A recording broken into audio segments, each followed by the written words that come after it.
ਸਤਨਾਮ ਵਾਹਿਗੁਰੂ ਸਾਹਿਬ JIO. ਅਚਲ ਮੂਰਤ ਅਨਭਉ ਪ੍ਰਕਾਸ਼, ਅਮਿਤੋਜ ਕਹਿਜੈ। ਕੋਟ ਇੰਦਰ ਇੰਦਰਾਣ, ਸਾਹੋ ਸਾਹਣ ਗਣਿਜੈ। ਅਚਲ ਮੂਰਤ ਅਨਭਉ ਪ੍ਰਕਾਸ਼, ਅਮਿਤੋਜ ਕਹਿਜੈ। ਕੋਟ ਇੰਦਰ ਇੰਦਰਾਣ, ਸਾਹੋ ਸਾਹਣ ਗਣਿਜੈ।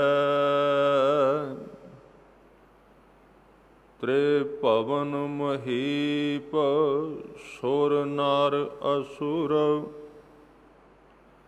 ਨੇਤ ਨੇਤ ਬਣ ਤ੍ਰਿਣ ਕਹਿਤ। ਤਬ ਸਰਬ ਨਾਮ ਕਥੈ ਕਵਨ, ਕਰਮ ਨਾਮ ਬਰਨਤ ਸੁਮਤ। ਤਬ ਸਰਬ ਨਾਮ ਕਥੈ ਕਵਨ, ਕਰਮ ਨਾਮ ਬਰਨਤ ਸੁਮਤ।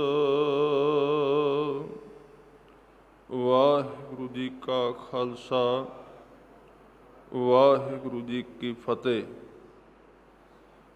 ਗਰੀਬ ਨਵਾਜ਼ ਪਾਤਸ਼ਾਹ ਸ੍ਰੀ ਗੁਰੂ ਗ੍ਰੰਥ ਸਾਹਿਬ ਜੀ ਦੀ ਪਾਵਨ ਪਵਿੱਤਰ ਚਰਨ ਸ਼ਰਨ ਵਿੱਚ ਜੁੜ ਬੈਠੇ ਗੁਰੂ ਸਵਾਰੇ ਸਤ ਸੰਗੀ ਜਨੋ, ਅਕਾਲ ਪੁਰਖ ਵਾਹਿਗੁਰੂ ਵੱਲੋਂ ਮਿਲੀ ਇਸ ਸਵੇਰ ਨੂੰ ਆਪ ਜੀ ਗੁਰੂ ਚਰਨਾਂ ਵਿੱਚ ਪਹੁੰਚ ਕੇ ਸਫਲ ਕਰ ਰਹੇ ਹੋ। ਸਤਿਗੁਰੂ ਗੁਰੂ ਗੋਬਿੰਦ ਸਿੰਘ ਮਹਾਰਾਜ ਜੀ ਦੀ ਪਵਿੱਤਰ ਬਾਣੀ ਜਾਪ ਸਾਹਿਬ ਦੀ ਵਿਆਖਿਆ ਇਹਨਾਂ ਦਿਨਾਂ ਵਿੱਚ ਚੱਲ ਰਹੀ ਹੈ। ਪਹਿਲੇ ਸ਼ੰਤ ਦਾ ਆਪ ਜੀ ਨੇ ਅਖੀਰਲਾ ਹਿੱਸਾ ਸਰਵਣ ਕੀਤਾ ਹੈ। ਸਤਿਗੁਰੂ ਗੁਰੂ ਗੋਬਿੰਦ ਸਿੰਘ ਮਹਾਰਾਜ ਸੱਚੇ ਪਾਤਸ਼ਾਹ ਜੀ ਇਹਨਾਂ ਸ਼ਬਦਾਂ ਵਿੱਚ ਅਕਾਲ ਪੁਰਖ ਦੀ ਬੇਅੰਤਤਾ, ਉਸ ਦਾ ਅੰਤ ਕਿਸੇ ਨੇ ਨਹੀਂ ਪਾਇਆ। ਉਹਦੇ ਨਾਮ ਵੀ ਅਨੇਕ ਹਨ, ਉਹਦੀ ਸ਼ਕਤੀ ਦਾ ਕੋਈ ਅੰਤ ਨਹੀਂ ਹੈ। ਬਹੁਤ ਵੱਡਾ ਹੈ, ਬੜਾ ਬੇਅੰਤ ਹੈ, ਸਿਆਣਾ ਵੀ ਬਹੁਤ ਹੈ, ਸੁੰਦਰ ਵੀ ਬੜਾ ਹੈ। ਅਕਾਲ ਪੁਰਖ, ਉਸ ਦੀਆਂ ਬਾਹਾਂ ਵਿੱਚ ਇੰਨਾ ਬਲ ਹੈ ਕਿ ਜਿਸ ਮਨੁੱਖ ਦਾ ਉਹ ਸੰਗ ਕਰ ਲੈਂਦਾ ਹੈ, ਜਿਹਦੇ ਸਿਰ 'ਤੇ ਹੱਥ ਰੱਖ ਦਿੰਦਾ ਹੈ, ਜੇ ਉਹ ਚਾਹੇ ਤਾਂ ਫਕੀਰ ਨੂੰ ਬਾਦਸ਼ਾਹ ਬਣਾ ਸਕਦਾ ਹੈ। ਜੇ ਉਹਦੀ ਮਰਜ਼ੀ ਆ ਜਾਏ ਤਾਂ ਫਕੀਰ ਨੂੰ ਬਾਦਸ਼ਾਹੀ, ਬਾਦਸ਼ਾਹ ਨੂੰ ਫਕੀਰੀ। ਇਹ ਉਹਦੇ ਅੰਦਰ ਇੱਕ ਤਰ੍ਹਾਂ ਦੀ ਬੜੀ ਵੱਡੀ ਬਰਕਤ ਹੈ, ਸ਼ਕਤੀ ਦਾ ਸੋਮਾ ਹੈ। ਜਿਹੜੇ ਜਿਹੜੇ ਲੋਕ ਉਹਨੂੰ ਜਪਦੇ ਰਹੇ, ਜਪਦਿਆਂ ਜਪਦਿਆਂ ਉਹਦਾ ਧਿਆਨ ਕਰਦਿਆਂ ਕਰਦਿਆਂ ਇੱਕ ਦਿਨ ਸੁਰਤ ਉਹਦੇ ਨਾਲ ਜੁੜੀ, ਉਹਨਾਂ ਦੀ ਜ਼ਿੰਦਗੀ ਵਿੱਚ ਵੀ ਬਲ ਪੈਦਾ ਹੋ ਗਿਆ, ਸ਼ਕਤੀ ਪੈਦਾ ਹੋ ਗਈ। ਸਤਿਗੁਰੂ ਨੇ ਉਦਾਹਰਨਾਂ ਦਿੱਤੀਆਂ ਨੇ। ਇੱਕ ਪਾਸੇ ਇੰਨਾ ਵੱਡਾ ਬਾਦਸ਼ਾਹ ਜਿਵੇਂ ਸਮੁੰਦਰ ਦਾ ਪਾਣੀ ਹੈ, ਸਮੁੰਦਰ ਕਿੰਨਾ ਗਹਿਰਾ ਹੈ, ਕਿੰਨਾ ਵੱਡਾ ਹੈ। ਇੰਨਾ ਵੱਡਾ ਬਾਦਸ਼ਾਹ ਇੱਕ ਪਾਸੇ, ਦੂਸਰੇ ਪਾਸੇ ਇੱਕ ਕੀੜੀ ਹੈ। ਦੋਵਾਂ ਦਾ ਹਜ਼ੂਰ ਨੇ ਜਪਜੀ ਸਾਹਿਬ ਦੇ ਵਿੱਚ ਸੁਮੇਲ ਕਰਕੇ ਇੱਕ ਬਚਨ ਕਿਹਾ ਹੈ ਕਿ ਕਿਸੇ ਬਾਦਸ਼ਾਹ ਕੋਲ ਇੰਨਾ ਧਨ ਹੈ, ਇੰਨੀ ਮਾਇਆ ਹੈ, ਇੰਨੀ ਸ਼ਕਤੀ ਹੈ, ਇੰਨੀਆਂ ਫੌਜਾਂ ਨੇ, ਜਿਵੇਂ ਕਿ ਸਮੁੰਦਰ ਵਿੱਚ ਪਾਣੀ ਭਰਿਆ ਹੋਇਆ, ਜਿਸ ਨੂੰ ਤੋਲਿਆ ਨਹੀਂ ਜਾ ਸਕਦਾ, ਜਿਸ ਨੂੰ ਮਿਣਿਆ ਨਹੀਂ ਜਾ ਸਕਦਾ। ਪਰ ਜੇ ਰੱਬ ਦੇ ਘਰ ਵਿੱਚ ਇਹ ਗੱਲ ਉਹਦੇ ਮਨ ਵਿੱਚ ਆ ਗਈ ਕਿ ਇੱਕ ਕੀੜੀ ਨੂੰ ਇਸ ਰਾਜੇ ਤੋਂ ਵੱਡਾ ਕਰਨਾ ਹੈ, ਕੋਈ ਦੇਰ ਨਹੀਂ ਲੱਗਦੀ, ਉਹਦੇ ਵਿੱਚ ਇੰਨੀ ਕਲਾ ਭਰ ਦਿੰਦਾ। ਤੁਸੀਂ ਬਚਨ ਪੜ੍ਹਦੇ ਹੋ ਜਪਜੀ ਸਾਹਿਬ ਅੰਦਰ, ਸਮੁੰਦ ਸ਼ਾਹ ਸੁਲਤਾਨ ਗਿਰਹਾ ਸੇਤੀ ਮਾਲ ਧਨ, ਕੀੜੀ ਤੁਲ ਨਾ ਹੋਵਣੀ ਜੇ ਤਿਸ ਮਨੋ ਨਾ ਵਿਸਰੈ। ਇਹ ਜਿਹੜੀ ਪੌੜੀ ਹੈ ਜਪਜੀ ਸਾਹਿਬ ਦੀ ਬਾਣੀ ਵਿੱਚ, ਇਹ ਅੱਜ ਦੇ ਦੋਵਾਂ ਵਿਸ਼ਿਆਂ ਨੂੰ ਛੂੰਹਦੀ, ਜਿਹਦੇ ਵਿੱਚ ਰੱਬ ਬੇਅੰਤ ਬੜਾ ਹੈ ਅਤੇ ਸ਼ਕਤੀਸ਼ਾਲੀ ਬੜਾ ਹੈ। ਜੇ ਪਹਿਲਾਂ ਇਸ ਨੂੰ ਪੜ੍ਹੀਏ ਤੇ ਹਜ਼ੂਰ ਨੇ ਇੱਕ ਹੋਰ ਉਦਾਹਰਨ ਦਿੱਤੀ। ਉਹ ਕਹਿੰਦੇ, ਨਦੀਆਂ ਅਤੇ ਵਾਹ ਪਵੈ ਸਮੁੰਦ ਨਾ ਜਾਣੀਐ। ਜੇ ਕੋਈ ਮਨੁੱਖ ਚਾਹੇ ਕਿ ਮੈਂ ਰੱਬ ਦੀ ਸਿਫਤ ਸਲਾਹ ਕਰਕੇ ਉਹਦਾ ਅੰਤ ਪਾ ਲਵਾਂਗਾ, ਤੇ ਉਹ ਕਿਵੇਂ ਹੈ? ਸਾਲਾਹੀ ਸਾਲਾ ਏਤੀ ਸੁਰਤ ਨਾ ਪਾਈਆ। ਜਿੰਨੀ ਮਰਜ਼ੀ ਕੋਈ ਸਲਾਹੁਤਾ ਕਰੇ, ਜਿੰਨਾ ਮਰਜ਼ੀ ਉਹਨੂੰ ਕੋਈ ਜਪੇ, ਜਿੰਨਾ ਮਰਜ਼ੀ ਉਹਨੂੰ ਕੋਈ ਪੜ੍ਹੇ, ਅਸਲ ਵਿੱਚ ਜਿਉਂ-ਜਿਉਂ ਬੰਦਾ ਉਸ ਦੇ ਜ਼ਿਆਦਾ ਨੇੜੇ ਹੁੰਦਾ ਹੈ, ਤਿਉਂ-ਤਿਉਂ ਹੋਰ ਬੇਅੰਤ ਹੋ ਜਾਂਦਾ ਹੈ। ਜਿਹੜਾ ਉਹਦੇ ਨੇੜੇ ਨਹੀਂ ਕਿਹਾ, ਉਹਦੇ ਵਾਸਤੇ ਤਾਂ ਹੈ ਹੀ ਨਹੀਂ ਹੈ।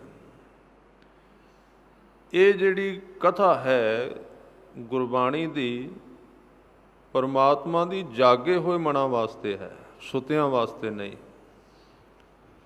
ਸੁੱਤੇ ਮਨ ਵਾਸਤੇ ਤੇ ਇਹ ਸਮਾਂ ਪਾਸ ਕਰਨ ਦਾ ਇੱਕ ਵਿਸ਼ਾ ਹੈ। ਜਿਨ੍ਹਾਂ ਦਾ ਮਨ ਜਾਗਿਆ, ਜਿਨ੍ਹਾਂ ਨੇ ਅੱਖ ਖੋਲ੍ਹ ਕੇ ਅੰਦਰੋਂ ਜ਼ਿੰਦਗੀ ਦੇ ਇਸ ਸਾਰ ਤੱਤ ਨੂੰ ਵੇਖਿਆ, ਉਹਨਾਂ ਨੂੰ ਪਤਾ ਲੱਗ ਗਿਆ ਕਿ ਜਿਸ ਜੀਵਨ ਵਿੱਚ ਅਸੀਂ ਜੀ ਰਹੇ ਹਾਂ, ਇਹ ਕੋਈ ਬਹੁਤਾ ਵੱਡਾ ਜੀਵਨ ਨਹੀਂ ਹੈ। ਇਹਦੇ ਤੋਂ ਅਗਲਾ ਜੀਵਨ ਲੱਭਣ ਦੀ ਲੋੜ ਹੈ। ਇਹਦੇ ਵਿੱਚੋਂ ਇੱਕ ਹੋਰ ਜੀਵਨ ਨਿਕਲੇਗਾ, ਇਹਦੇ ਵਿੱਚੋਂ ਇੱਕ ਹੋਰ ਜ਼ਿੰਦਗੀ ਹੈ ਜਿਹੜੀ ਅੰਦਰੋਂ ਸੁੱਤੀ ਪਈ ਹੈ, ਉਦਾਸ ਹੈ, ਡਿੱਗਿਆ ਜਾ ਹੈ ਅੰਦਰਲਾ ਜੀਵਨ। ਬੰਦੇ ਦੇ ਚਿਹਰੇ 'ਤੇ ਉਦਾਸੀ ਕਿਉਂ ਹੈ? ਆਦਮੀ ਦਾ ਮਨ ਖਿਝਿਆ ਕਿਉਂ ਹੋਇਆ? ਕੀ ਕਾਰਨ ਹੈ ਇਸ ਦਾ? ਖਾਸ ਕਰਕੇ ਅੱਜ ਕੱਲ੍ਹ ਦੇ ਆਦਮੀ ਦਾ। ਪਹਿਲੇ ਮਨੁੱਖ ਅੱਜ ਤੋਂ 500,000 ਸਾਲ ਪਹਿਲਾਂ, ਉਹਨਾਂ ਦਾ ਇੰਨਾ ਜੀਵਨ ਉਦਾਸ ਨਹੀਂ ਸੀ ਜਿੰਨਾ ਅੱਜ ਦਾ ਜੀਵਨ ਉਦਾਸ ਖਿਝਿਆ ਹੋਇਆ। ਉਹਦਾ ਕਾਰਨ ਕੀ ਸੀ? ਕਿਉਂਕਿ ਉਹ ਅੰਦਰੋਂ ਜਿਉਂਦੇ ਸਨ, ਅੰਦਰੋਂ ਵੀ ਜਿਉਂਦੇ ਸਨ ਅਤੇ ਬਾਹਰੋਂ ਵੀ ਜਿਉਂਦੇ ਸਨ। ਜੀਵਨ ਠੀਕ ਸੀ। ਅੱਜ ਦੇ ਮਨੁੱਖ ਦਾ ਬਹੁਤਾਤ ਵਿੱਚ ਅੰਦਰੋਂ ਜੀਵਨ ਸੌਂ ਗਿਆ ਹੈ, ਸੁੱਤਾ ਹੋਇਆ। ਜਿਵੇਂ ਕੋਈ ਆਦਮੀ ਬੜੀ ਗਿਲਾਨੀ ਵਿੱਚ, ਸੁਸਤੀ ਵਿੱਚ, ਕਮਜ਼ੋਰੀ ਵਿੱਚ ਬਿਮਾਰ ਜਿਹਾ ਹੋ ਜਾਏ, ਕਿਉਂਕਿ ਆਤਮਾ ਜਿਹੜੀ ਆਤਮਿਕ ਜੀਵਨ ਮਰਦਾ ਤਾਂ ਹੈ ਨਹੀਂ, ਮੌਤ ਤਾਂ ਉਹਦੀ ਹੁੰਦੀ ਨਹੀਂ, ਬਸ ਉਹ ਮੱਧਮ ਪੈ ਜਾਂਦਾ ਹੈ। ਜਿਵੇਂ ਦੀਵਾ ਬਿਲਕੁਲ ਛੋਟਾ ਜਿਹਾ ਰਹਿ ਜਾਏ, ਜਿਹਦੀ ਲੋ ਦੂਰ ਤੱਕ ਨਹੀਂ ਜਾਂਦੀ, ਤਾਂ ਉਹ ਫਿਰ ਬੰਦੇ ਦੇ ਇਸ ਬਾਹਰਲੇ ਜਿਸਮ ਤੋਂ, ਚਿਹਰੇ ਤੋਂ ਵੀ ਪਤਾ ਲੱਗ ਜਾਂਦਾ ਹੈ ਇਹਦਾ ਅੰਦਰਲਾ ਦੀਵਾ ਤੇ ਬੁਝਿਆ ਹੋਇਆ ਹੈ, ਅੰਦਰਲਾ ਜੀਵਨ ਬੁਝ ਚੁੱਕਾ ਹੈ। ਇਸ ਕਥਾ ਦਾ ਮਤਲਬ, ਇਸ ਨਾਮ ਦਾ ਮਤਲਬ ਕੀ ਹੈ? ਆਦਮੀ ਦੇ ਅੰਦਰਲੇ ਬੁਝੇ ਹੋਏ ਦੀਵੇ ਨੂੰ ਜਗਾਉਣਾ। ਅੱਗੇ ਸ਼ਬਦ ਆਉਣਗੇ ਕਲਗੀਆਂ ਵਾਲੇ ਪਾਤਸ਼ਾਹ ਦੇ ਕਿ ਤੂੰ ਦੀਵਾ ਹੈ, ਤੇਰੇ ਤੋਂ ਹੋਰ ਦੀਵੇ ਜਗ ਸਕਦੇ ਨੇ, ਕਿ ਹੁਸਨਲ ਚਿਰਾਗ ਹੈ। ਚਿਰਾਗ ਕਹਿੰਦੇ ਦੀਵੇ ਨੂੰ। ਇਸ ਦੇਸ਼ ਵਿੱਚ ਦੀਵਿਆਂ ਦੀ ਪਰੰਪਰਾ ਬੜੀ ਰਹੀ ਹੈ। ਦੀਵਾਲੀ ਨੂੰ ਲੋਕ ਦੀਵੇ ਬਾਲਦੇ ਨੇ। ਜਦੋਂ ਸ਼ਾਮ ਦਾ ਦਿਨ ਆਉਂਦਾ ਹੈ, ਸ਼ਾਮ ਪੈਂਦੀ, ਉਦੋਂ ਦੀਵਾ ਬਾਲਿਆ ਜਾਂਦਾ ਹੈ। ਹਰ ਰੋਜ਼, ਜਾਂ ਲਾਈਟ ਜਗਾਈ ਜਾਂਦੀ ਹੈ, ਜਾਂ ਧਾਰਮਿਕ ਦੁਨੀਆ ਦੇ ਅੰਦਰ ਕੁਝ ਲੋਕ ਆਪਣੇ ਧਰਮ ਵਿੱਚ ਆਰਤੀ ਕਰਦੇ ਨੇ, ਦੀਵਾ ਬਾਲ ਕੇ ਉਹਦੀ ਆਰਤੀ ਕਰਦੇ ਨੇ। ਉਹਦੀ ਨਕਲ ਕਰਕੇ ਕਈਆਂ ਥਾਵਾਂ 'ਤੇ ਦੀਵੇ ਬਾਲੇ ਜਾਂਦੇ ਨੇ। ਦੀਵੇ ਬਾਲਣ ਦਾ ਪ੍ਰਯੋਜਨ ਕੀ ਸੀ? ਕੁਝ ਚੀਜ਼ਾਂ ਸੁਰਜੀਤ ਰੱਖਣ ਵਾਸਤੇ ਬਾਹਰ ਕਰਨੀਆਂ ਪੈਂਦੀਆਂ। ਅਸਲ ਵਿੱਚ ਧਾਰਮਿਕ ਥਾਵਾਂ 'ਤੇ ਦੀਪਕ ਜਗਾਉਣ ਦੀ ਜਿਹੜੀ ਪ੍ਰਥਾ ਹੈ, ਉਹਦਾ ਸਿਰਫ ਇੱਕੋ ਕਾਰਨ ਸੀ ਕਿ ਬੰਦੇ ਨੂੰ ਇਹ ਬਾਹਰਲਾ ਦੀਵਾ ਵੇਖ ਕੇ ਆਪਣੇ ਅੰਦਰ ਬੁੱਝੇ ਹੋਏ ਆਤਮਾ ਦੇ ਦੀਵੇ ਦੀ ਖਬਰ ਲੱਗ ਜਾਏ, ਪਤਾ ਲੱਗ ਜਾਏ ਵੀ ਤੂੰ ਅੰਦਰੋਂ ਸੁੱਤਾ ਪਿਆ, ਬੁੱਝਿਆ ਹੋਇਆ, ਤੇਰੇ ਕੋਲ ਦੀਵਾ ਤੇ ਹੈ, ਖੁਸ਼ੀ ਤੇ ਹੈ, ਵਿਗਾਸ ਤੇ ਹੈ, ਆਨੰਦ ਤੇ ਹੈ, ਪਰ ਬੁੱਝਿਆ ਹੋਇਆ, ਇਹਨੂੰ ਜਗਾਉਣਾ ਚਾਹੀਦਾ। ਤਾਂ ਇਹ ਸਤਿਗੁਰੂ ਸਾਨੂੰ ਜਗਾਉਣ ਦਾ ਯਤਨ ਕਰ ਰਹੇ ਨੇ। ਸਿਫਤ ਸਲਾਹ ਮੈਂ ਬੇਨਤੀ ਕਰ ਰਿਹਾ ਸੀ, ਅੰਤ ਕਿਸੇ ਨੇ ਨਹੀਂ ਪਾਇਆ। ਦੋ ਵਿਸ਼ੇ ਨੇ ਇੱਕੋ ਪੌੜੀ ਵਿੱਚ, ਸਾਲਾਹੀ ਸਾਲਾਹੇ ਏਤੀ ਸੁਰਤ। ਜੇ ਕਿਸੇ ਕੋਲ ਇੰਨੀ ਸੁਰਤ ਹੋਵੇ ਕਿ ਉਹ ਸਲਾਹਤਾ ਕਰਦਾ ਹੀ ਰਵੇ, ਵਡਿਆਈ ਕਰਦਾ ਹੀ ਜਾਏ ਉਹਦੀ, ਏਤੀ ਸੁਰਤ ਨਾ ਪਾਈਆ ਨਦੀਆਂ ਅਤੇ ਵਾਹ। ਵਾਹ ਕਹਿੰਦੇ ਨੇ ਛੋਟੀਆਂ ਨਦੀਆਂ ਨੂੰ, ਨਦੀਆਂ ਕਹਿੰਦੇ ਵੱਡੀਆਂ ਨਦੀਆਂ ਨੂੰ। ਜਿਵੇਂ ਨਦੀਆਂ ਅਤੇ ਵਾਹ, ਨਦੀਆਂ ਤੇ ਨਾਲੇ ਸਮੁੰਦਰ ਵਿੱਚ ਡਿੱਗਦੇ ਨੇ, ਜਦੋਂ ਡਿੱਗਣ ਲੱਗਦੇ ਨੇ ਉਦੋਂ ਪਤਾ ਹੁੰਦਾ ਹੈ, ਉਦੋਂ ਉਹਨਾਂ ਦਾ ਨਾਮ ਹੈ ਵੀ ਗੰਗਾ ਹੈ, ਯਮੁਨਾ ਹੈ। ਜਦੋਂ ਵਿੱਚ ਡਿੱਗ ਪੈਂਦੇ ਨੇ, ਡਿੱਗਣ ਤੋਂ ਬਾਅਦ ਉਹਨਾਂ ਦਾ ਨਾਮ ਮਿਟ ਜਾਂਦਾ ਹੈ, ਉਹਨਾਂ ਦਾ ਕੋਈ ਨਾਂ ਨਹੀਂ ਰਹਿੰਦਾ। ਨਾਨਕ ਲੀਨ ਭਇਓ ਗੋਬਿੰਦ ਸਿਉ, ਜਿਉਂ ਪਾਣੀ ਸੰਗ ਪਾਣੀ। ਇਹ ਹੈ ਬੰਦੇ ਦੀ ਜ਼ਿੰਦਗੀ ਦਾ ਪ੍ਰਯੋਜਨ, ਉਹਦੇ ਵਿੱਚ ਪਰਤ ਕੇ ਲੀਨ ਹੋਣਾ, ਜਿਹਦੇ ਵਿੱਚੋਂ ਜ਼ਿੰਦਗੀ ਸ਼ੁਰੂ ਹੋਈ ਹੈ। ਜਿੰਨਾ ਚਿਰ ਉਹਦੇ ਵਿੱਚ ਵਾਪਸ ਨਹੀਂ ਮੁੜਦੇ, ਵਾਪਸ ਨਹੀਂ ਜਾਂਦੇ, ਓਨਾ ਸਮਾਂ ਦੁੱਖ ਬਣਿਆ ਰਹੇਗਾ। ਮਨੁੱਖ ਦੇ ਜੀਵਨ ਦੀ ਇੱਕ ਬੜੀ ਵੱਡੀ ਮੰਗ ਹੈ, ਦੁੱਖ ਤੋਂ ਪਾਰ ਜਾਣ ਦੀ ਇੱਛਾ ਸਾਰਿਆਂ ਵਿੱਚ ਹੈ। ਕੁਝ ਲੋਕ ਗੁਰਦੁਆਰੇ ਦੇ ਰਾਹੀਂ, ਮੰਦਰ ਦੇ ਰਾਹੀਂ, ਮਸੀਤ ਦੇ ਰਾਹੀਂ ਇਹਨੂੰ ਲੱਭ ਰਹੇ ਨੇ ਵੀ ਦੁੱਖ ਤੋਂ ਪਾਰ ਚਲੇ ਜਾਈਏ। ਕੁਝ ਲੋਕ ਬਾਜ਼ਾਰ ਵਿੱਚੋਂ ਲੱਭ ਰਹੇ ਨੇ ਦੁੱਖ ਤੋਂ ਪਾਰ ਚਲੇ ਜਾਈਏ। ਕੁਝ ਕੱਪੜੇ ਪਹਿਨ ਕੇ ਦੁੱਖ ਤੋਂ ਪਾਰ ਜਾਣ ਦਾ ਯਤਨ ਕਰ ਰਹੇ ਨੇ। ਕੁਝ ਵਧੀਆ ਖਾ ਪੀ ਕੇ ਦੁੱਖ ਤੋਂ ਪਾਰ ਜਾਣਾ ਚਾਹੁੰਦੇ, ਕੁਝ ਤਸਵੀਰਾਂ ਵੇਖ ਕੇ ਪਾਰ ਜਾਣਾ ਚਾਹੁੰਦੇ ਨੇ। ਇਹ ਸਾਰੇ ਆਪੋ ਆਪਣੇ ਤਰੀਕੇ ਵੱਖਰੇ ਨੇ, ਪਰ ਇਹਦੇ ਪਿੱਛੇ ਜਿਹੜੀ ਕਹਾਣੀ ਕੰਮ ਕਰ ਰਹੀ ਹੈ ਉਹ ਇੱਕੋ ਹੀ ਹੈ ਕਿ ਬੰਦਾ ਦੁੱਖ ਤੋਂ ਪਾਰ ਜਾਣਾ ਚਾਹੁੰਦਾ ਹੈ। ਦੁੱਖ ਉਹਦਾ ਮਿਟ ਜਾਏ, ਚਿੰਤਾ ਉਹਦੇ ਵਿੱਚੋਂ ਨਿਕਲ ਜਾਏ, ਸੋਗ ਉਹਦਾ ਖਤਮ ਹੋ ਜਾਏ। ਤੇ ਇਹ ਵੀ ਥੋੜ੍ਹੇ ਹੀ ਲੋਕ ਨੇ ਜਿਹੜੇ ਦੁੱਖ ਦਾ ਇਲਾਜ ਕਰਨਾ ਚਾਹੁੰਦੇ, ਬਹੁਤਿਆਂ ਨੇ ਤੇ ਦੁੱਖ ਨਾਲ ਸਮਝੌਤਾ ਹੀ ਕਰ ਲਿਆ। ਉਹ ਤੇ ਕਹਿੰਦੇ ਠੀਕ ਹੈ ਤੇ ਰਹਿਣਾ ਹੀ ਹੈ, ਇਹ ਤਾਂ ਇਸੇ ਤਰ੍ਹਾਂ ਹੀ ਚੱਲਣਾ ਹੈ। ਤਾਂ ਬਹੁਤਿਆਂ ਨੇ ਤੇ ਦੁੱਖ ਦੇ ਨਾਲ ਮਿੱਤਰਤਾ ਹੀ ਪਾ ਲਈ। ਇੱਥੋਂ ਤੱਕ ਵਿਚਾਰਕਾਂ ਦਾ ਇੱਕ ਉਹਨਾਂ ਦਾ ਤਜਰਬਾ ਹੈ ਕਿ ਦੁੱਖ ਬੰਦੇ ਦੀ ਸਹਿਜੇ ਸਹਿਜੇ ਖੁਰਾਕ ਬਣ ਜਾਂਦਾ ਹੈ। ਜੇ ਉਹਨੂੰ ਦੁੱਖ ਨਾ ਮਿਲੇ, ਉਹਦੇ ਅੰਦਰ ਕਾਹਲ ਪੈਂਦੀ ਹੈ, ਉਹਦੇ ਅੰਦਰ ਇੱਕ ਉਹ ਫਿਰ ਦੁੱਖ ਦੇ ਤਰੀਕੇ ਲੱਭਦਾ, ਦੁਖੀ ਕਿਵੇਂ ਹੋਵਾਂ। ਤੇ ਉਹਨੂੰ ਪਤਾ ਦੁਖੀ ਇਸ ਤਰ੍ਹਾਂ ਹੋਈਦਾ, ਦੂਜੇ ਨੂੰ ਦੁਖੀ ਕਰੋ ਤੁਹਾਨੂੰ ਕਰੇਗਾ। ਇਹ ਸਾਰੀਆਂ ਚੀਜ਼ਾਂ ਮੰਨਦੀਆਂ ਨੇ। ਤਾਂ ਸਤ ਸੰਗਤ, ਇਹ ਜਿਹੜਾ ਦੁੱਖ ਹੈ ਕਾਹਦਾ, ਜਿਹਦੇ ਵਿੱਚੋਂ ਅਸੀਂ ਪੈਦਾ ਹੋਏ ਹਾਂ ਉਹਦੇ ਤੱਕ ਨਹੀਂ ਗਏ, ਉਹਨਾਂ ਚਿਰ ਸਾਨੂੰ ਕੋਈ ਵੀ ਚੀਜ਼ ਸੁਖੀ ਨਹੀਂ ਕਰ ਸਕਦੀ। ਜਿੱਦਣ ਉਹਦੇ ਵਿੱਚ ਲੀਨ ਹੋ ਗਏ, ਉਹਦੇ ਵਰਗੇ ਬਣ ਗਏ, ਉਹਦੇ ਵਾਲਾ ਸਰੂਪ ਬਣ ਗਿਆ, ਜਿਹਦੇ ਵਿੱਚੋਂ ਪੈਦਾ ਹੋਏ ਸੀ, ਜਿਸ ਜੋਤ ਦੇ ਵਿੱਚੋਂ, ਸ਼ਬਦ ਦੇ ਵਿੱਚੋਂ ਆਏ ਸੀ, ਸ਼ਬਦ ਦਾ ਸਰੂਪ ਬਣ ਗਏ, ਉਹਦੇ ਵਰਗਾ ਸੁਭਾਅ ਬਣ ਗਿਆ। ਤਾਂ ਹੀ ਕਹਿੰਦੇ ਨੇ ਸਿੱਖ ਤੋਂ ਗੁਰਸਿੱਖ ਬਣਨਾ, ਗੁਰੂ ਕੇ ਸਿੱਖ ਨੇ। ਸਿੱਖ ਤੋਂ ਯਾਤਰਾ ਸ਼ੁਰੂ ਕਰਨੀ ਹੈ ਤੇ ਮਿਹਨਤ ਕਰਦਿਆਂ ਕਰਦਿਆਂ, ਗੁਰੂ ਦੀ ਕਿਰਪਾ ਲੈਂਦਿਆਂ ਲੈਂਦਿਆਂ ਇੱਕ ਦਿਨ ਚਲੇ ਜਾਣਾ ਕਿੱਥੋਂ ਤੱਕ, ਗੁਰਸਿੱਖ ਬਣਨ ਤੱਕ। ਉਹਦਾ ਮਤਲਬ ਹੈ ਵੀ ਸ਼ਬਦ ਵਾਲਾ ਸੁਭਾਅ ਬਣਾ ਲੈਣਾ, ਗੁਰੂ ਗ੍ਰੰਥ ਸਾਹਿਬ ਜੀ ਵਾਲਾ ਸੁਭਾਅ ਬਣਾ ਲੈਣਾ। ਮੈਂ ਬੇਨਤੀ ਸਾਂਝੀ ਕਰ ਰਿਹਾ ਸੀ, ਸਤਿਗੁਰੂ ਨੇ ਬਚਨ ਕੀਤੇ ਹਨ, ਕਹਿਣ ਲੱਗੇ ਨਦੀਆਂ ਅਤੇ ਵਾਹ ਪਵੇਂ ਸਮੁੰਦ ਨਾ ਜਾਣੀਐ, ਸਮੁੰਦ ਸ਼ਾਹ ਸੁਲਤਾਨ ਗਿਰਹਾ ਛੇਤੀ ਮਾਲ ਧਨ। ਕੀੜੀ ਤੁਲ ਨਾ ਹੋਵਣੀ ਜੇ ਤਿਸ ਮਨੋ ਨਾ ਵਿਸਰੈ। ਰੱਬ ਜਿਹਦੇ ਮਨ ਵਿੱਚੋਂ ਭੁੱਲਦਾ ਨਹੀਂ, ਜੇ ਉਹ ਕੀੜੀ ਹੈ ਉਹਦੀ ਤਾਕਤ ਜ਼ਿਆਦਾ ਹੈ, ਉਸ ਸੁਲਤਾਨ ਦੀ ਤਾਕਤ ਘੱਟ ਹੈ, ਉਸ ਬਾਦਸ਼ਾਹ ਦੀ ਸ਼ਕਤੀ ਘੱਟ ਹੈ ਜਿਹਦੇ ਕੋਲ ਸਮੁੰਦਰਾਂ ਵਿੱਚ ਭਰੇ ਹੋਏ ਪਾਣੀ ਜਿੰਨਾ ਧਨ ਹੈ, ਇੰਨੀ ਸ਼ਕਤੀ ਹੈ। ਇਹਦਾ ਮਤਲਬ ਹੈ ਉਹਨੂੰ ਵਿਸਰ ਜਾਣਾ, ਸ਼ਕਤੀ ਤੋਂ ਦੂਰ ਚਲੇ ਜਾਣਾ। ਰੱਬ ਨੂੰ ਯਾਦ ਕਰਨਾ ਤਾਕਤਵਰ ਬਣ ਜਾਣ ਦੀ ਇੱਕ ਚੰਗੀ ਪ੍ਰਕਿਰਿਆ ਹੈ। ਜਿਨ੍ਹਾਂ ਨੇ ਉਹਨੂੰ ਯਾਦ ਕੀਤਾ, ਯਾਦ ਵਿੱਚ ਰਹੇ, ਇੱਕ ਦਿਨ ਉਹਦੇ ਪਿਆਰ ਦੀ ਤਾਕਤ ਉਹਨਾਂ ਨੂੰ ਮਿਲਣ ਲੱਗ ਪਈ। ਇੰਨੀ ਤਾਕਤ ਮਿਲੀ ਕਿ ਉਹਨਾਂ ਨੂੰ ਮੌਤ ਦਾ ਡਰ ਵੀ ਲੈ ਗਿਆ, ਉਹਨਾਂ ਵਿੱਚੋਂ ਮਾਇਆ ਦੀ ਹਵਸ਼ ਵੀ ਖਤਮ ਹੋ ਗਈ। ਫਿਰ ਦੁਨੀਆ ਦੇ ਵੱਡੇ ਵੱਡੇ ਤਾਕਤਵਰ ਲੋਕਾਂ ਨੇ ਉਹਨਾਂ ਨੂੰ ਆਪਣੇ ਜਦੋਂ ਅਧੀਨ ਕਰਨਾ ਚਾਹਿਆ ਤੇ ਉਹ ਬੇਪਰਵਾਹ ਹੋ ਗਿਆ। ਉਹਨਾਂ ਨੇ ਸ਼ਹਾਦਤਾਂ ਦੇ ਦਿੱਤੀਆਂ, ਆਪਣੀ ਜ਼ਿੰਦਗੀ ਕੁਰਬਾਨ ਕਰ ਦਿੱਤੀ, ਪਰ ਉਹਨਾਂ ਦੇ ਅੰਦਰ ਉਹ ਜਿਹੜੀ ਬੇਪਰਵਾਹੀ ਸੀ ਉਹਦੇ ਵਿੱਚ ਕੋਈ ਕਮੀ ਨਹੀਂ ਆਈ।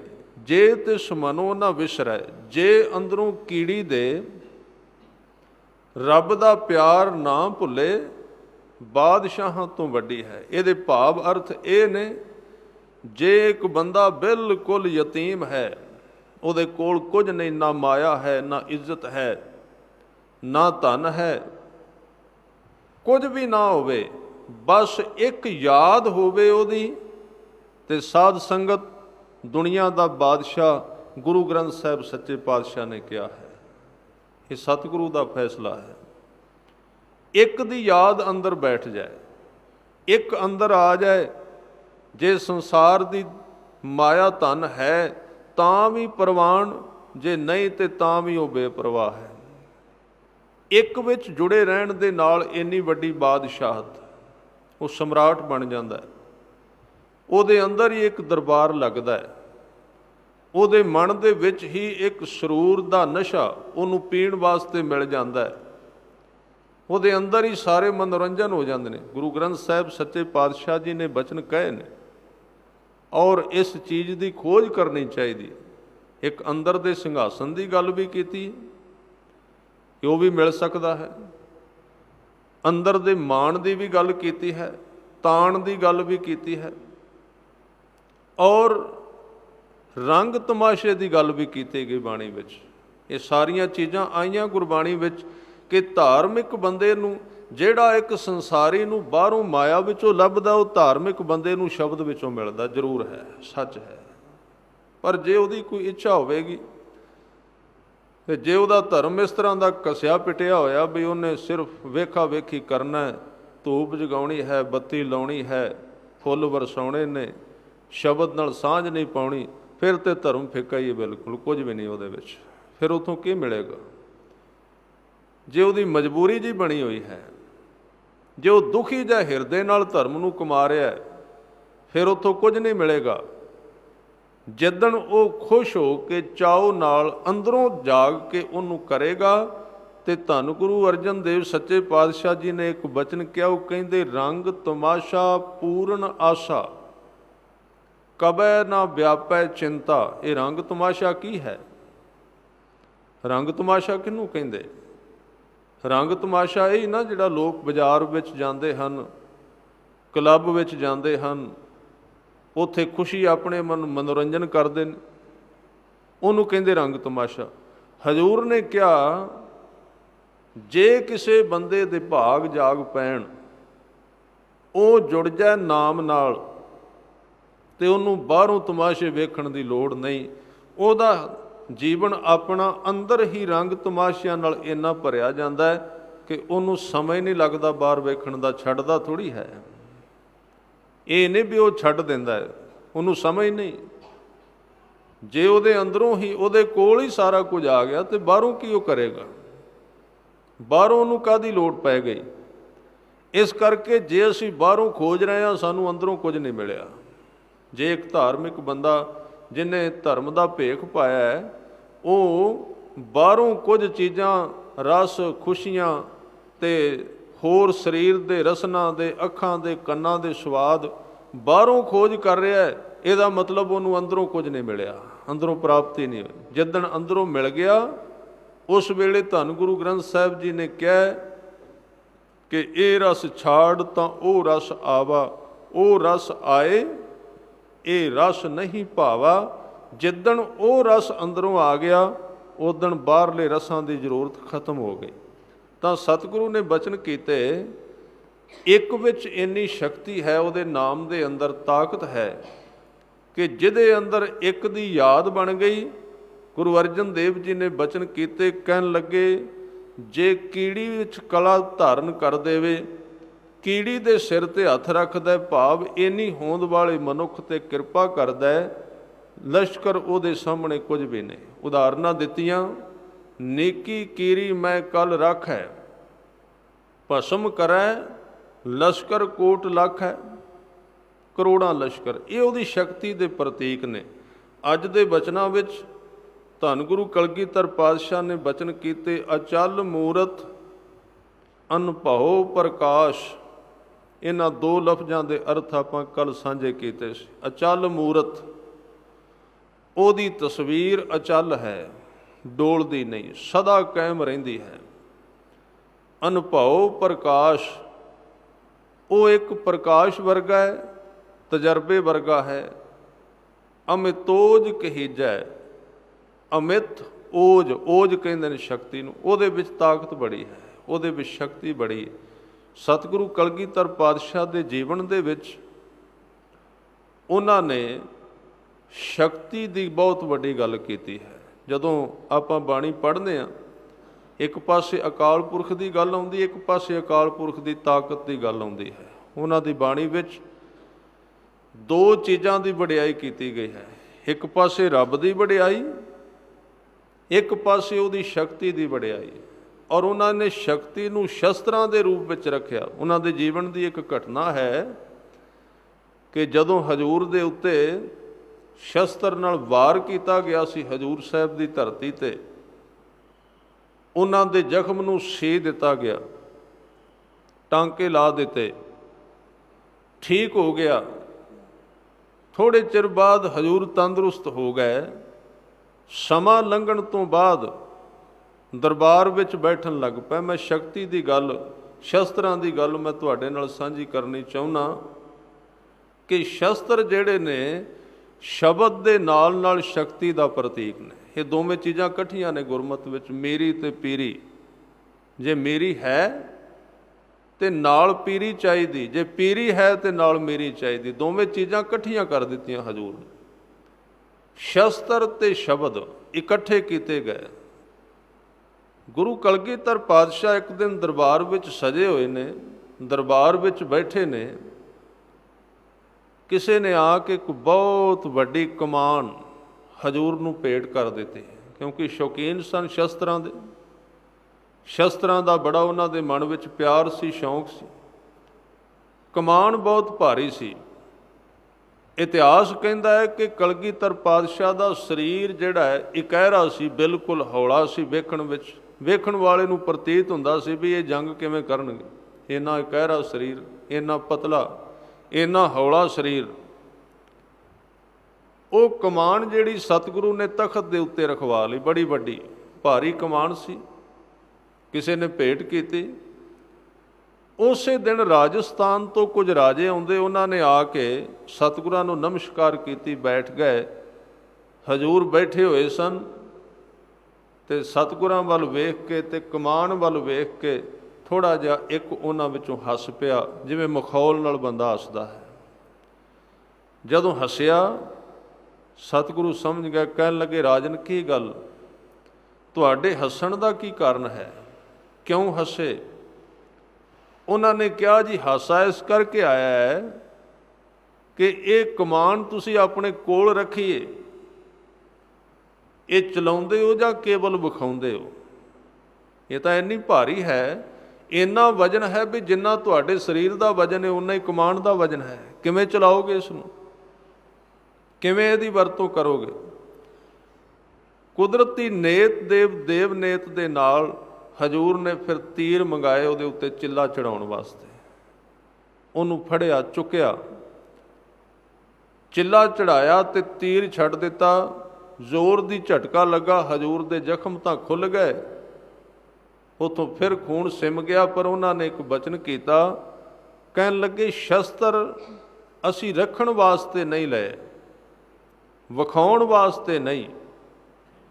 ਇਹਨਾਂ ਦਾ ਇੱਥੇ ਤਖਤ ਤੇ ਰੱਖਣਾ, ਇਹਨਾਂ ਦੇ ਉੱਤੇ ਚੌਰ ਕਰਨ ਦਾ ਕਾਰਨ ਸਿਰਫ ਇੱਕੋ ਹੈ ਕਿ ਇਸ ਘਰ ਦੇ ਵਿੱਚ ਨਾ ਸ਼ਬਦ ਰੱਖਣ ਵਾਸਤੇ ਹੈ ਤੇ ਨਾ ਸ਼ਸਤਰ ਰੱਖਣ ਵਾਸਤੇ ਹੈ। ਆਮ ਤੌਰ ਤੇ ਤੁਸੀਂ ਵੇਖੋਗੇ ਗੁਰੂ ਗ੍ਰੰਥ ਸਾਹਿਬ ਜੀ ਦੇ ਅੱਗੇ ਸ਼ਸਤਰ ਨੇ, ਜਿੱਥੇ ਵੀ ਪ੍ਰਕਾਸ਼ ਹੋਵੇਗਾ ਸ਼ਸਤਰ ਰੱਖੇ ਤੁਹਾਨੂੰ ਮਿਲਣਗੇ। ਔਰ ਜਿਨ੍ਹਾਂ ਨੂੰ ਇਸ ਮਰਿਆਦਾ ਦਾ ਪਤਾ ਉਹ ਜਾਣਦੇ ਨੇ ਕਿ ਸ਼ਸਤਰਾਂ ਤੋਂ ਬਿਨਾਂ ਗੁਰੂ ਗ੍ਰੰਥ ਸਾਹਿਬ ਜੀ ਦਾ ਪ੍ਰਕਾਸ਼ ਕਰਨਾ ਇਹ ਸੰਪੂਰਨ ਨਹੀਂ ਹੁੰਦਾ। ਸਭ ਥਾਂ ਤੇ ਭਾਵੇਂ ਇੱਕ ਛੋਟੀ ਕਿਰਪਾਨ ਹੀ ਰੱਖੀ ਹੋਵੇ, ਕੀ ਕਾਰਨ ਹੈ? ਉਹਦਾ ਕਾਰਨ ਕੇਵਲ ਜੰਗੀ ਸੁਭਾਅ ਨਹੀਂ, ਅਸਲ ਵਿੱਚ ਉਹ ਇੱਕ ਚੀਜ਼ ਦੀ ਨਿਸ਼ਾਨੀ ਹੈ, ਇੱਕ ਚੀਜ਼ ਦੀ ਪ੍ਰਤੀਕ ਹੈ ਕਿ ਸ਼ਸਤਰ ਵੀ ਤਾਂ ਕੰਮ ਦਿੰਦਾ ਜੇ ਇਹਨੂੰ ਕੋਈ ਹੱਥ ਵਿੱਚ ਫੜ ਕੇ ਚਲਾਏ। ਜੇ ਪਿਆਰ ਹੋਵੇ ਤੇ ਕੰਮ ਨਹੀਂ ਦਿੰਦਾ। ਸ਼ਸਤਰ ਸਾਹਮਣੇ ਪਿਆ, ਸਾਰੀ ਉਮਰ ਕਿੱਲੀ ਤੇ ਟੰਗਿਆ, ਜੇ ਉਹ ਕਿਸੇ ਨੇ ਹੱਥ ਵਿੱਚ ਨਹੀਂ ਫੜਿਆ, ਜੇ ਉਹਦਾ ਕਿਸੇ ਨੇ ਅਭਿਆਸ ਹੀ ਨਹੀਂ ਕੀਤਾ, ਜੇ ਉਹਨੂੰ ਕਮਾਇਆ ਹੀ ਨਹੀਂ, ਉਹਨੂੰ ਕਦੀ ਦੇਖਿਆ ਹੀ ਨਹੀਂ, ਉਹਨੂੰ ਕਦੀ ਪਰਖਿਆ ਹੀ ਨਹੀਂ, ਤੇ ਉਹ ਸ਼ਸਤਰ ਕਾਹਦਾ ਹੈ? ਤਸਵੀਰਾਂ ਖਿੱਚਣ ਵਾਸਤੇ ਹੈ, ਹੋਰ ਕਿਸ ਵਾਸਤੇ ਹੈ? ਸ਼ਸਤਰ ਤੇ ਕੰਮ ਦਾ ਤਾਂ ਜੇ ਉਹਦਾ ਅਭਿਆਸ ਕੀਤਾ ਜਾਏ। ਤੇ ਗੁਰੂ ਗ੍ਰੰਥ ਸਾਹਿਬ ਜੀ ਦੇ ਅੱਗੇ ਸ਼ਸਤਰ ਤਾਂ ਟਿਕਾਏ ਗਏ, ਸੰਦੇਸ਼ ਇਹ ਦੇਣਾ ਸੀ ਸਿੱਖ ਨੂੰ ਕਿ ਗੁਰਸਿੱਖਾ ਜਿਵੇਂ ਸ਼ਸਤਰ ਕਮਾਈਏ, ਅਭਿਆਸ ਕਰੀਏ ਤੇ ਤਾਂ ਕੰਮ ਦਿੰਦਾ ਹੈ। ਗੁਰੂ ਗ੍ਰੰਥ ਸਾਹਿਬ ਜੀ ਦੀ ਬਾਣੀ ਵੀ ਅਭਿਆਸ ਕਰੇਗਾ, ਕਮਾਏਗਾ ਤਾਂ ਕੰਮ ਦੇਗੀ, ਨਹੀਂ ਤੇ ਜਿਵੇਂ ਦਾ ਸ਼ਸਤਰ ਹੈ ਉਵੇਂ ਦੇ ਸ਼ਬਦ ਪਏ ਹੋਏ ਨੇ, ਕੀ ਕੰਮ ਦੇਣਗੇ? ਜਿਵੇਂ ਸ਼ਸਤਰਾਂ ਨੂੰ ਮੱਥਾ ਟੇਕਿਆ ਉਵੇਂ ਸ਼ਬਦਾਂ ਨੂੰ ਮੱਥਾ ਟੇਕ ਦਿੱਤਾ।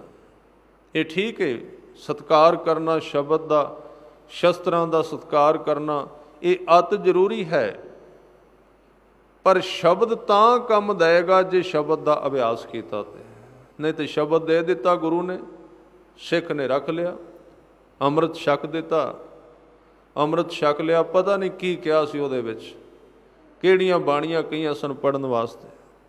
ਉਹ ਸ਼ਬਦ ਕਿਹੜਾ ਸੀ ਜਿਹੜਾ ਪੰਜ ਪਿਆਰਿਆਂ ਨੇ ਦ੍ਰਿੜ ਕਰਾਇਆ ਸੀ ਗੁਰੂ ਗ੍ਰੰਥ ਸਾਹਿਬ ਦੀ ਹਜ਼ੂਰੀ ਵਿੱਚ? ਮੂਲ ਮੰਤਰ ਕਿਹੜਾ ਸੀ? ਗੁਰਮੰਤਰ ਕਿਹੜਾ ਸੀ? ਉਹਦੇ ਬਾਰੇ ਕਦੀ ਚਿੰਤਾ ਨਹੀਂ ਹੋਈ, ਉਹਦੇ ਬਾਰੇ ਕਦੀ ਖਿਆਲ ਨਹੀਂ ਕੀਤਾ। ਤਾਂ ਫਿਰ ਇਹ ਵੀ ਸ਼ਸਤਰਾਂ ਦੀਆਂ ਫੋਟੋਆਂ ਖਿੱਚਣ ਵਰਗਾ ਹੋ ਜਾਏਗਾ। ਸਜਾਏ ਹੋਏ ਨੇ ਸਰੀਰ ਤੇ, ਕੀ ਅਰਥ ਰੱਖਦੇ ਹਨ? ਜਿੰਨਾ ਚਿਰ ਧਰਮ ਨੂੰ ਕਮਾਇਆ ਨਹੀਂ ਜਾਂਦਾ, ਧਰਮ ਵਿਖਾਉਣ ਵਾਸਤੇ ਨਹੀਂ ਇਕੱਲਾ ਵੀ ਪ੍ਰਦਰਸ਼ਿਤ ਕੀਤਾ ਜਾਏ, ਲੋਕਾਂ ਨੂੰ ਦਿਖਾਇਆ ਜਾਏ। ਸ਼ਬਦ ਨੂੰ ਕਮਾਉਣਾ ਦੋ ਤਰ੍ਹਾਂ ਦਾ ਮੈਂ ਬੇਨਤੀ ਕਰਦਿਆਂ, ਜਿਵੇਂ ਸ਼ਸਤਰ ਨੂੰ ਚਲਾਉਣ ਵਾਸਤੇ ਦੋ ਤਰੀਕੇ ਵਰਤੇ ਜਾਂਦੇ ਨੇ। ਇੱਕ ਤਾਂ ਉਹਨੂੰ ਚਲਾਇਆ ਜਾਂਦਾ ਹੈ ਸਾਧ ਸੰਗਤ, ਤੇ ਦੂਸਰਾ ਉਹਨੂੰ ਚਲਾਉਣ ਦੀ ਜੁਗਤ ਚਾਹੀਦੀ ਹੈ। ਦੋ ਚੀਜ਼ਾਂ ਚਾਹੀਦੀਆਂ ਨੇ, ਜੇ ਦੋ ਇਕੱਠੀਆਂ ਨਹੀਂ ਹੁੰਦੀਆਂ ਸ਼ਸਤਰ ਕੰਮ ਨਹੀਂ ਦੇ ਸਕਦਾ। ਸ਼ਬਦ ਵੀ ਇਸੇ ਤਰ੍ਹਾਂ ਦਾ ਹੈ, ਸ਼ਬਦ ਨੂੰ ਜਪਣਾ, ਸ਼ਸਤਰ ਨੂੰ ਸ਼ਬਦ ਨੂੰ ਚਲਾਉਣਾ ਹੈ। ਜਪਣ ਤੋਂ ਬਿਨਾਂ ਉਹ ਕਿਵੇਂ ਚੱਲੇਗਾ?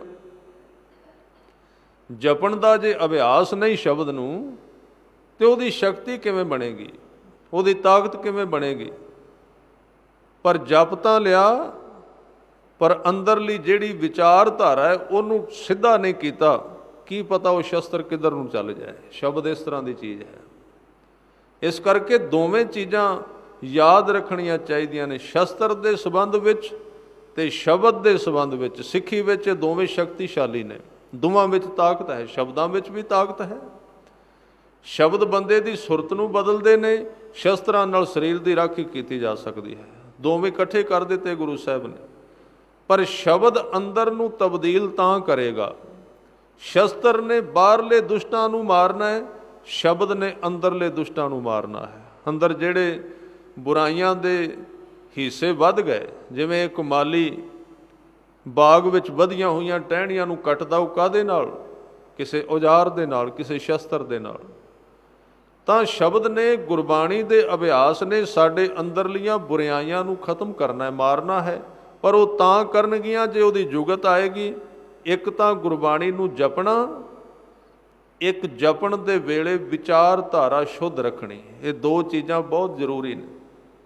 ਇਹ ਗੱਲ ਯਾਦ ਰੱਖਣਾ, ਜੇ ਗੁਰਬਾਣੀ ਪੜ੍ਹਦਿਆਂ ਕਈ ਸਾਲਾਂ ਤੋਂ ਜ਼ਿੰਦਗੀ ਵਿੱਚ ਤਬਦੀਲੀ ਨਹੀਂ ਆ ਰਹੀ, ਉਹਦਾ ਕਾਰਨ ਹੈ ਜਪਦਾ ਠੀਕ ਹੈ, ਪੜ੍ਹਦਾ ਠੀਕ ਹੈ। ਕਈ ਵਾਰੀ ਭੁਲੇਖਾ ਪੈ ਜਾਂਦਾ ਸੀ ਕਿਤੇ ਬਾਣੀ ਗਲਤ ਤਾਂ ਨਹੀਂ ਪੜ੍ਹ ਰਹੇ, ਕਿਤੇ ਉਚਾਰਨ ਗਲਤ ਤੇ ਨਹੀਂ, ਜਾਂ ਅਸੀਂ ਕਹਿੰਦੇ ਹਾਂ ਵੀ ਅਰਥ ਪਤਾ ਲੱਗਣ ਬਹੁਤੇ ਤਾਂ ਬਾਣੀ ਅਸਰ ਕਰੇ। ਪਰ ਹੋ ਸਕਦਾ ਹੈ ਪੜ੍ਹਨ ਵਾਲਾ ਹਿੱਸਾ ਅਸੀਂ ਕਰਦੇ ਗਏ, ਪਰ ਜਿਹੜੇ ਮਨ ਦੇ ਨਾਲ ਬਾਣੀ ਪੜ੍ਹ ਰਹੇ ਸਾਂ ਉਹਦੇ ਅੰਦਰਲੀ ਦਸ਼ਾ ਜਿਹੜੀ ਹੈ, ਉਹਦੀ ਅੰਦਰਲੀ ਨੀਅਤ ਜਿਹੜੀ ਉਹ ਸ਼ੁੱਧ ਨਹੀਂ ਹੈ, ਉਹ ਵੀ ਸ਼ੁੱਧ ਚਾਹੀਦੀ। ਉਹਦੇ ਵਿੱਚ ਭਾਵਨਾ ਚਾਹੀਦੀ ਹੈ, ਉਹਦੇ ਵਿੱਚ ਇਹ ਰਹਿਣਾ ਚਾਹੀਦਾ ਹੈ ਕਿ ਮੇਰਾ ਵੀ ਭਲਾ ਹੋਵੇ ਤੇ ਸਾਰਿਆਂ ਦਾ ਭਲਾ ਹੋਵੇ। ਇਹ ਭਾਵ ਰੱਖ ਕੇ ਜੇ ਬਾਣੀ ਪੜ੍ਹੀ ਜਾਏ, ਬਾਣੀ ਅਸਰ ਕਰੇਗੀ ਜ਼ਰੂਰ, ਸ਼ਬਦ ਜ਼ਰੂਰ ਪ੍ਰਭਾਵ ਪਾਏਗਾ। ਤੇ ਜੇ ਮਨੁੱਖ ਸਵਾਰਥੀ ਰਿਹਾ, ਜੇ ਉਹਦੀ ਵਿਚਾਰਧਾਰਾ ਛੋਟੀ ਰਹਿ ਗਈ, ਕਮਜ਼ੋਰ ਰਹਿ ਗਈ, ਯਾਦ ਰੱਖਣਾ ਬਾਣੀ ਉਹਦੇ ਜੀਵਨ ਵਿੱਚ ਬਹੁਤਾ ਅਸਰ ਨਹੀਂ ਕਰੇਗੀ, ਪ੍ਰਭਾਵ ਨਹੀਂ ਪਾਏਗੀ, ਰਸ ਨਹੀਂ ਬਣੇਗਾ, ਜੀਵਨ ਵਿੱਚ ਆਨੰਦ ਨਹੀਂ ਆਏਗਾ। ਇਸ ਕਰਕੇ ਸ਼ਬਦ ਦੀ ਸ਼ਕਤੀ ਤੇ ਸ਼ਸਤਰ ਦੀ ਸ਼ਕਤੀ, ਦੋ ਚੀਜ਼ਾਂ ਸਾਨੂੰ ਸਤਿਗੁਰੂ ਨੇ ਦਿੱਤੀਆਂ ਨੇ। ਸ਼ਸਤਰ ਦਾ ਮਤਲਬ ਸਰੀਰ ਵਿੱਚ ਸ਼ਕਤੀ ਹੋਣੀ ਚਾਹੀਦੀ ਹੈ, ਸ਼ਬਦ ਦਾ ਮਤਲਬ ਆਤਮਾ ਬਲਵਾਨ ਹੋਣੀ ਚਾਹੀਦੀ ਹੈ। ਸ਼ਸਤਰ ਦਾ ਮਤਲਬ ਬਾਹਰਲਾ ਹਿੱਸਾ ਸ਼ਕਤੀਸ਼ਾਲੀ ਹੋਣਾ ਚਾਹੀਦਾ ਹੈ, ਔਰ ਸ਼ਬਦ ਦਾ ਮਤਲਬ ਬੰਦੇ ਦੀ ਆਤਮਾ ਜਿਹੜੀ ਬਲਵਾਨ ਹੋਣੀ ਚਾਹੀਦੀ।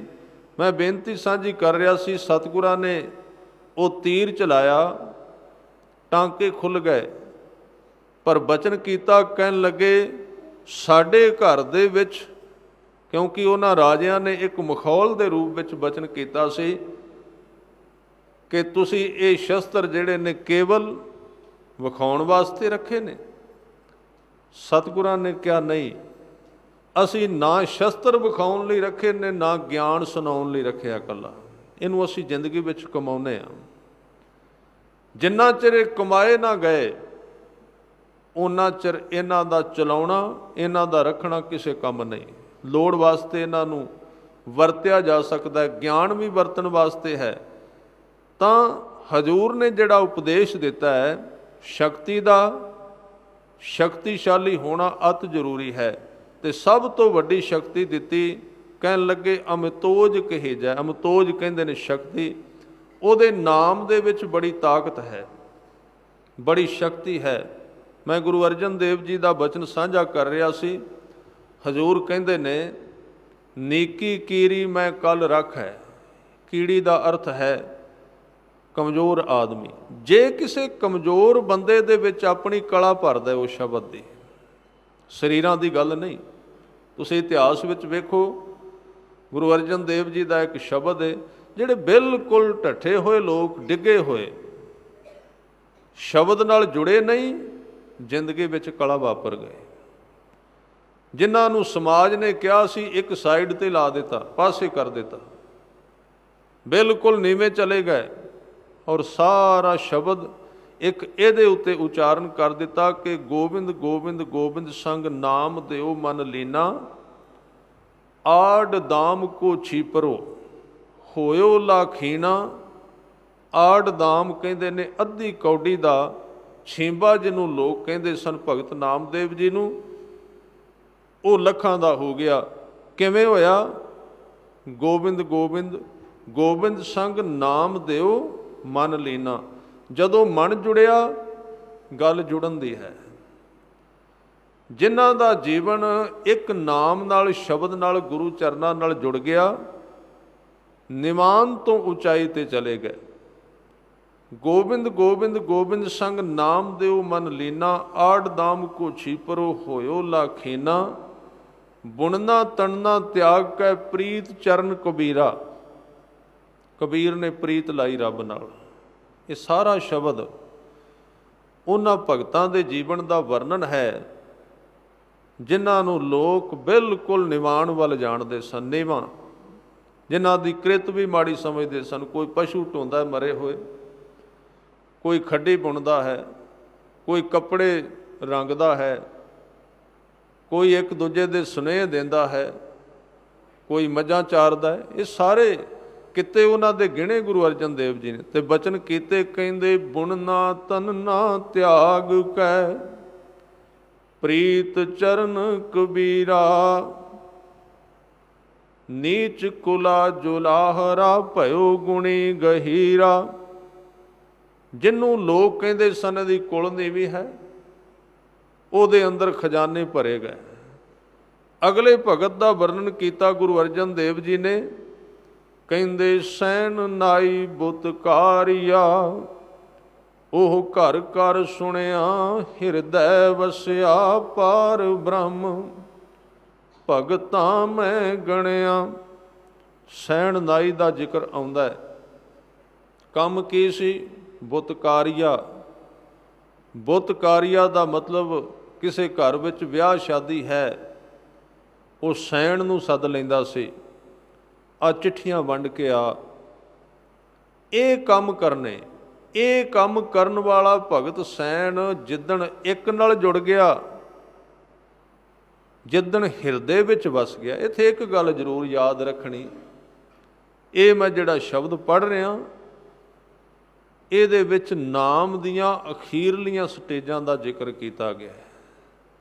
ਜਪਣ ਤੱਕ ਸੀਮਤ ਨਹੀਂ। ਪਹਿਲੀ ਪੰਕਤੀ ਨਾਮਦੇਵ ਜੀ ਦੀ ਪੜ੍ਹੋ, ਉਹਦੇ ਵਿੱਚ ਲਫ਼ਜ਼ ਵਰਤਿਆ ਹੈ ਕਿ ਨਾਮਦੇਵ ਜੀ ਦਾ ਮਨ ਲੀਨ ਹੋਇਆ, ਮਨ ਲੀਣਾ। ਕਬੀਰ ਜੀ ਦੇ ਸੰਬੰਧ ਵਿੱਚ ਸ਼ਬਦ ਆਇਆ ਹੈ, ਪ੍ਰੀਤ ਚਰਨ ਕਬੀਰਾ, ਪ੍ਰੀਤ ਲੱਗ ਗਈ। ਅਗਲੀ ਸਟੇਜ ਹੈ, ਡੂੰਘੀ ਗੱਲ ਹੈ। ਔਰ ਜਦੋਂ ਸੈਣ ਜੀ ਦੀ ਗੱਲ ਚੱਲਦੀ, ਉੱਥੇ ਕਹਿੰਦੇ ਹਿਰਦੈ ਵਸਿਆ, ਉੱਥੇ ਹਿਰਦੇ ਦੀ ਗੱਲ ਹੈ। ਅੱਗੇ ਜਦੋਂ ਗੱਲ ਆਉਂਦੀ ਰਵਿਦਾਸ ਜੀ ਦੀ, ਉਹਦੇ ਬਾਰੇ ਬਚਨ ਕਹਿੰਦੇ, ਰਵਿਦਾਸ ਟੁਵੰਤਾ ਢੋਰ ਨੀਤ। ਢੋਰ ਕਹਿੰਦੇ ਮਰੇ ਹੋਏ ਪਸ਼ੂ। ਇਹ ਕਿੰਨੇ ਕਿਰਤ ਮੰਨੀ ਜਾਂਦੀ ਹੈ, ਅੱਜ ਵੀ ਲੋਕ ਮੰਨਦੇ ਨੇ। ਮਰੇ ਹੋਏ ਪਸ਼ੂ ਨੂੰ ਚੁੱਕ ਕੇ ਲਿਆਉਣਾ, ਉਹਦੇ ਹੱਥਾਂ ਵਿੱਚੋਂ ਚਮੜੀ ਦੀ ਬਦਬੂ ਹੀ ਨਹੀਂ ਜਾਂਦੀ, ਜਿਹੜਾ ਚਮੜੇ ਦਾ ਕੰਮ ਕਰਦਾ, ਭਾਵੇਂ ਕਿੰਨਾ ਧੋ ਲਿਆ ਜਾਏ। ਪਰ ਇੰਨੀ ਨਿਵਾਨਤਾ, ਸੱਚ ਤਾਂ ਇਹ ਹੈ, ਕਿਸੇ ਨੇ ਜਦੋਂ ਇੱਕ ਨਾਲ ਜੁੜਿਆ ਤੇ ਉਹਨੂੰ ਕਿਸੇ ਕਿਹਾ ਤੈਨੂੰ ਨਰਕ ਵਿੱਚ ਸਿੱਟ ਦਿਆਂਗੇ, ਉਹਨੇ ਕਿਹਾ ਕੋਈ ਗੱਲ ਨਹੀਂ, ਨਰਕ ਦੀਆਂ ਜਿਹੜੀਆਂ ਜੰਜੀਰਾਂ ਨੇ ਉਹ ਹੀ ਮੇਰੇ ਸਾਜ਼ ਬਣ ਜਾਣਗੇ, ਮੈਂ ਉਹ ਉਹਨਾਂ ਨੂੰ ਸਾਜ਼ ਬਣਾਵਾਂਗਾ। ਉਹਦੇ ਵਾਸਤੇ ਨਰਕ ਹੈ ਹੀ ਨਹੀਂ। ਜਿਹੜਾ ਇੱਕ ਨਾਲ ਜੁੜ ਗਿਆ, ਨਰਕ ਵੀ ਉਹਦਾ ਸਵਾਗਤ ਕਰੇਗਾ ਉੱਠ ਕੇ, ਉੱਥੋਂ ਦਾ ਹਨੇਰਾ ਚਾਨਣ ਵਿੱਚ ਬਦਲ ਜਾਏਗਾ, ਉੱਥੋਂ ਦਾ ਦੁੱਖ ਸੁੱਖ ਵਿੱਚ ਤਬਦੀਲ ਹੋ ਜਾਏਗਾ। ਤੇ ਜਿਹੜਾ ਮਨੁੱਖ ਇੱਕ ਤੋਂ ਟੁੱਟ ਗਿਆ, ਭਾਵੇਂ ਉਹ ਸਵਰਗ ਦਾ ਪ੍ਰਬੰਧ ਕਰ ਵੀ ਲਵੇ, ਬਹੁਤਾ ਦਾਨ ਕਰਕੇ, ਜਿੰਨੇ ਮਰਜ਼ੀ ਸ਼ਰਾਧ ਕਰਾ ਲਵੇ, ਜੋ ਮਰਜ਼ੀ ਕਰੇ, ਮਾਇਆ ਦੇ ਜ਼ੋਰ ਨਾਲ ਜਿੰਨੇ ਮਰਜ਼ੀ ਕਰਮ ਕਰੇ, ਜਿਹੜਾ ਇੱਕ ਤੋਂ ਟੁੱਟ ਗਿਆ ਸਾਧ ਸੰਗਤ, ਉਹ ਭਾਵੇਂ ਸਵਰਗ ਵਿੱਚ ਵੀ ਚਲਾ ਗਿਆ, ਉਹਦਾ ਸਵਰਗ, ਉੱਥੋਂ ਦਾ ਚਾਨਣ ਹਨੇਰੇ ਵਿੱਚ ਬਦਲ ਜਾਏਗਾ, ਉੱਥੋਂ ਦੇ ਸੁੱਖ ਦੁੱਖ ਵਿੱਚ ਤਬਦੀਲ ਹੋ ਜਾਣਗੇ, ਉੱਥੋਂ ਦੀਆਂ ਫੁੱਲਾਂ ਦੀਆਂ ਸੇਜਾਂ ਕੰਡਿਆਂ ਵਿੱਚ ਤਬਦੀਲ ਹੋ ਸਕਦੀਆਂ ਨੇ। ਗੱਲ ਬੰਦੇ ਦੇ ਆਪਣੇ ਜੀਵਨ ਤੇ ਹੈ, ਗੱਲ ਨਰਕ ਸਵਰਗ ਨਾਲ ਸੰਬੰਧਿਤ ਨਹੀਂ ਹੈ। ਜਿਵੇਂ ਦਾ ਮਨੁੱਖ ਆਪ ਹੈ, ਉਵੇਂ ਦੀ ਦੁਨੀਆ ਉਹ ਘੜ ਲੈਂਦਾ ਹੈ। ਜੇ ਆਪਣੇ ਜੀਵਨ ਵਿੱਚ ਤੇ ਬੰਦੇ ਦਾ ਇੱਕ ਸੁਭਾਅ ਹੈ, ਉਹ ਫੁੱਲਾਂ ਨੂੰ ਲੱਭਦਾ ਹੈ, ਕੰਡਿਆਂ ਤੋਂ ਬਚਦਾ ਹੈ। ਖਿਆਲ ਰੱਖਣਾ, ਅਰਦਾਸ ਹੀ ਹੈ ਨਾ, ਸਾਡੇ ਰਸਤੇ ਵਿੱਚ ਕੰਡਾ ਨਾ ਆਵੇ। ਕੰਡੇ ਦਾ ਮਤਲਬ ਦੁੱਖ ਹੈ। ਲਗਾਤਾਰ ਸੁੱਖ ਆਉਣ, ਕੁਦਰਤ ਇਹਨੂੰ ਪ੍ਰਵਾਨ ਨਹੀਂ ਕਰਦੀ, ਕੁਦਰਤ ਇਹਦੇ ਨਾਲ ਸਹਿਮਤ ਨਹੀਂ। ਵੇਖੋ, ਜੇ ਕਿਸੇ ਥਾਂ ਤੇ ਤੁਹਾਨੂੰ ਇਕੱਲੇ ਫੁੱਲ ਮਿਲਣਗੇ ਨਾ, ਖਿਲਰੇ ਹੋਏ ਵਿਛਾਏ, ਕਿਸੇ ਸੇਜ ਤੇ ਵਿਛਾਏ ਜਾ ਸਕਦੇ ਨੇ, ਕਿਸੇ ਮੰਜੇ ਤੇ, ਕਿਸੇ ਬੈੱਡ ਤੇ ਇਕੱਲੇ ਫੁੱਲ ਵਿਛਾਏ ਜਾ ਸਕਦੇ ਨੇ ਬੈਠਣ ਵਾਸਤੇ, ਪਰ ਇਕੱਲੇ ਫੁੱਲਾਂ ਨੂੰ ਕੁਦਰਤ ਨੇ ਪ੍ਰਵਾਨਗੀ ਨਹੀਂ ਦਿੱਤੀ। ਕੁਦਰਤ ਨੇ ਜਿੱਥੇ ਫੁੱਲ ਉਗਾਇਆ ਹੈ, ਉਹਦੇ ਨਾਲ ਕੰਡਾ ਵੀ ਬਣਾਇਆ ਹੈ, ਜਿੱਥੇ ਉਹ ਲੱਗੇ ਹੋਏ ਨੇ, ਜਿਸ ਰੁੱਖ ਦੇ ਨਾਲ। ਇਹ ਵੱਖਰੀ ਗੱਲ ਹੈ, ਬੰਦੇ ਨੇ ਵਿੱਚੋਂ ਚੁਣ ਕੇ ਫੁੱਲ ਕੱਢੇ ਤੇ ਆਪਣੀ ਸੇਜ ਬਣਾ ਲਈ, ਯਤਨ ਕੀਤਾ ਵੀ ਕੰਡਿਆਂ ਤੋਂ ਬਚ ਜਾਵਾਂ, ਪਰ ਉਹਨੂੰ ਪਤਾ ਨਹੀਂ ਜਿਹੜੇ ਫੁੱਲ ਕੰਡਿਆਂ ਤੋਂ ਵੱਖਰੇ ਹੁੰਦੇ ਨੇ ਉਹ ਥੋੜ੍ਹੇ ਚਿਰ ਬਾਅਦ ਸੁੱਕ ਜਾਂਦੇ ਨੇ। ਉਹ ਖਿੜੇ ਤਾਂ ਰਹਿਣਗੇ ਜੇ ਕੰਡਿਆਂ ਦੇ ਕੋਲ ਰਹਿਣਗੇ, ਜਿੱਥੇ ਕੰਡੇ ਲੱਗੇ ਹੋਏ ਨੇ ਉਸ ਬੂਟੇ ਨੂੰ ਉੱਥੇ ਹੀ ਫੁੱਲ। ਇਸ ਕਰਕੇ ਦੁੱਖ ਤੇ ਸੁੱਖ ਕੱਪੜੇ ਨੇ ਦੋਵੇਂ। ਗੁਰੂ ਗ੍ਰੰਥ ਸਾਹਿਬ ਨੇ ਕਿਹਾ ਵੱਖਰੀ ਵੱਖਰੀ ਦਸ਼ਾ ਹੈ। ਜਿਵੇਂ ਕੋਈ ਬੰਦਾ, ਹੁਣ ਸਾਡੇ ਦੇਸ਼ ਵਿੱਚ ਦੋਵੇਂ ਰੁੱਤਾਂ ਆਉਂਦੀਆਂ ਨੇ, ਠੰਡ ਤੇ ਗਰਮੀ, ਤੇ ਕੱਪੜੇ ਦੋ ਤਰ੍ਹਾਂ ਦੇ ਸਾਡੇ ਕੋਲ, ਜਿਹੜੇ ਮਹੀਨ ਨੇ, ਸੂਖਸ਼ਮ ਨੇ, ਬਰੀਕ ਨੇ, ਪਤਲੇ ਨੇ, ਉਹ ਗਰਮੀ ਵਿੱਚ ਕੰਮ ਦਿੰਦੇ। ਜਿਹੜੇ ਗਰਮੀ ਵਿੱਚ ਸੁੱਖ ਦੇ ਰਹੇ ਨੇ ਉਹਨਾਂ ਨੂੰ ਠੰਡ ਵਿੱਚ ਪਾਓ, ਦੁੱਖ ਦੇਣਗੇ, ਉਹੀ ਦੁੱਖ ਬਣ ਗਏ। ਦੁੱਖ ਤੇ ਸੁੱਖ ਅਸਲ ਵਿੱਚ ਕੁਝ ਵੀ ਨਹੀਂ ਹਨ, ਬਦਲੀ ਹੋਈ ਪਰਿਸਥਿਤੀ ਹੈ। ਜੇ ਤੁਸੀਂ ਠੰਡ ਵਾਲੇ ਕੱਪੜੇ ਗਰਮੀ ਵਿੱਚ ਪਾ ਲਏ, ਉੱਥੇ ਦੁੱਖ ਦੇਣਗੇ, ਉੱਥੇ ਉਹ ਦੁਖੀ ਕਰ ਦੇਣਗੇ, ਗਰਮੀ ਲਾਉਣਗੇ। ਪਰ ਜੇ ਤੁਸੀਂ ਉਹਨਾਂ ਨੂੰ ਠੰਡ ਵਿੱਚ ਪਾਇਆ ਫਿਰ ਸੁੱਖ ਦੇਣਗੇ। ਜਿਵੇਂ ਦੋ ਚੀਜ਼ਾਂ ਨੇ, ਧੁੱਪ ਤੇ ਛਾਂ। ਛਾਂ ਦੁਖਦਾਈ ਹੈ ਕਦੋਂ? ਜਦੋਂ ਕੋਰਾ ਪੈਂਦਾ, ਜਦੋਂ ਠੰਡ ਪੈਂਦੀ, ਆਦਮੀ ਵਾਸਤੇ ਦੁੱਖ ਹੈ। ਪਰ ਜਦੋਂ ਗਰਮੀ ਆ ਗਈ ਉਦੋਂ ਸੁੱਖ ਦਾ ਰੂਪ ਧਾਰਨ ਕਰ ਗਏ। ਇਹ ਦੋਵੇਂ ਕੱਪੜੇ ਨੇ, ਦੁੱਖ ਸੁੱਖ ਦੋਨੋਂ ਕੱਪੜੇ ਪਹਿਰੇ ਜਾਏ। ਮਨੁੱਖ ਨੂੰ ਚਾਹੀਦਾ ਹੈ ਲੋੜ ਅਨੁਸਾਰ, ਸਮੇਂ ਅਨੁਸਾਰ ਪਹਿਰੇ ਜਾਏ ਦਾ ਅਰਥ ਹੈ ਪਹਿਰਦਾ ਰਵੇ, ਬਦਲਦਾ ਰਵੇ, ਰੁੱਤ ਦੇ ਨਾਲ ਇਹਨਾਂ ਨੂੰ ਤਬਦੀਲ ਕਰੇ। ਕਦੀ ਕਦੀ ਥੋੜ੍ਹਾ ਜਿਹਾ ਦੁੱਖ, ਕਦੀ ਥੋੜ੍ਹਾ ਜਿਹਾ ਸੁੱਖ, ਕਦੀ ਦੁੱਖ। ਪਰ ਬੰਦੇ ਦੀ ਇਹ ਗਲਤੀ, ਉਹ ਕਹਿੰਦਾ ਛਾਂ ਹੀ ਚਾਹੀਦੀ, ਲਗਾਤਾਰ ਛਾਂ ਹੀ ਰਵੇ। ਬਾਹਰ ਤੇ ਬੰਦਾ ਪ੍ਰਬੰਧ ਕਰਦਾ ਵੀ ਘਰ ਬਣਾਉਣਾ ਹੈ, ਦੋਵਾਂ ਚੀਜ਼ਾਂ ਦਾ ਪ੍ਰਬੰਧ ਕਰਦਾ ਵੀ ਠੰਡ ਵਿੱਚ ਧੁੱਪ ਵੀ ਕਿਤੇ ਮਿਲੇ, ਗਰਮੀ ਵਿੱਚ ਛਾਂ ਦਾ ਵੀ ਪ੍ਰਬੰਧ ਹੋਵੇ। ਜ਼ਿੰਦਗੀ ਵੀ ਇਸੇ ਤਰ੍ਹਾਂ ਦੀ। ਪਰ ਬੰਦਾ ਇੱਥੇ ਗਲਤੀ ਕੀ ਕਰਦਾ ਹੈ, ਸਾਰਾ ਜੀਵਨ ਛੱਤ ਦੇਣਾ ਚਾਹੁੰਦਾ ਪਦਾਰਥਾਂ ਨਾਲ, ਫਿਰ ਧੁੱਪ ਲੱਭਦੀ ਨਹੀਂ, ਫਿਰ ਸੁੱਖ ਦੁੱਖ ਦਾ ਰੂਪ ਧਾਰਨ ਕਰ ਜਾਂਦਾ ਹੈ।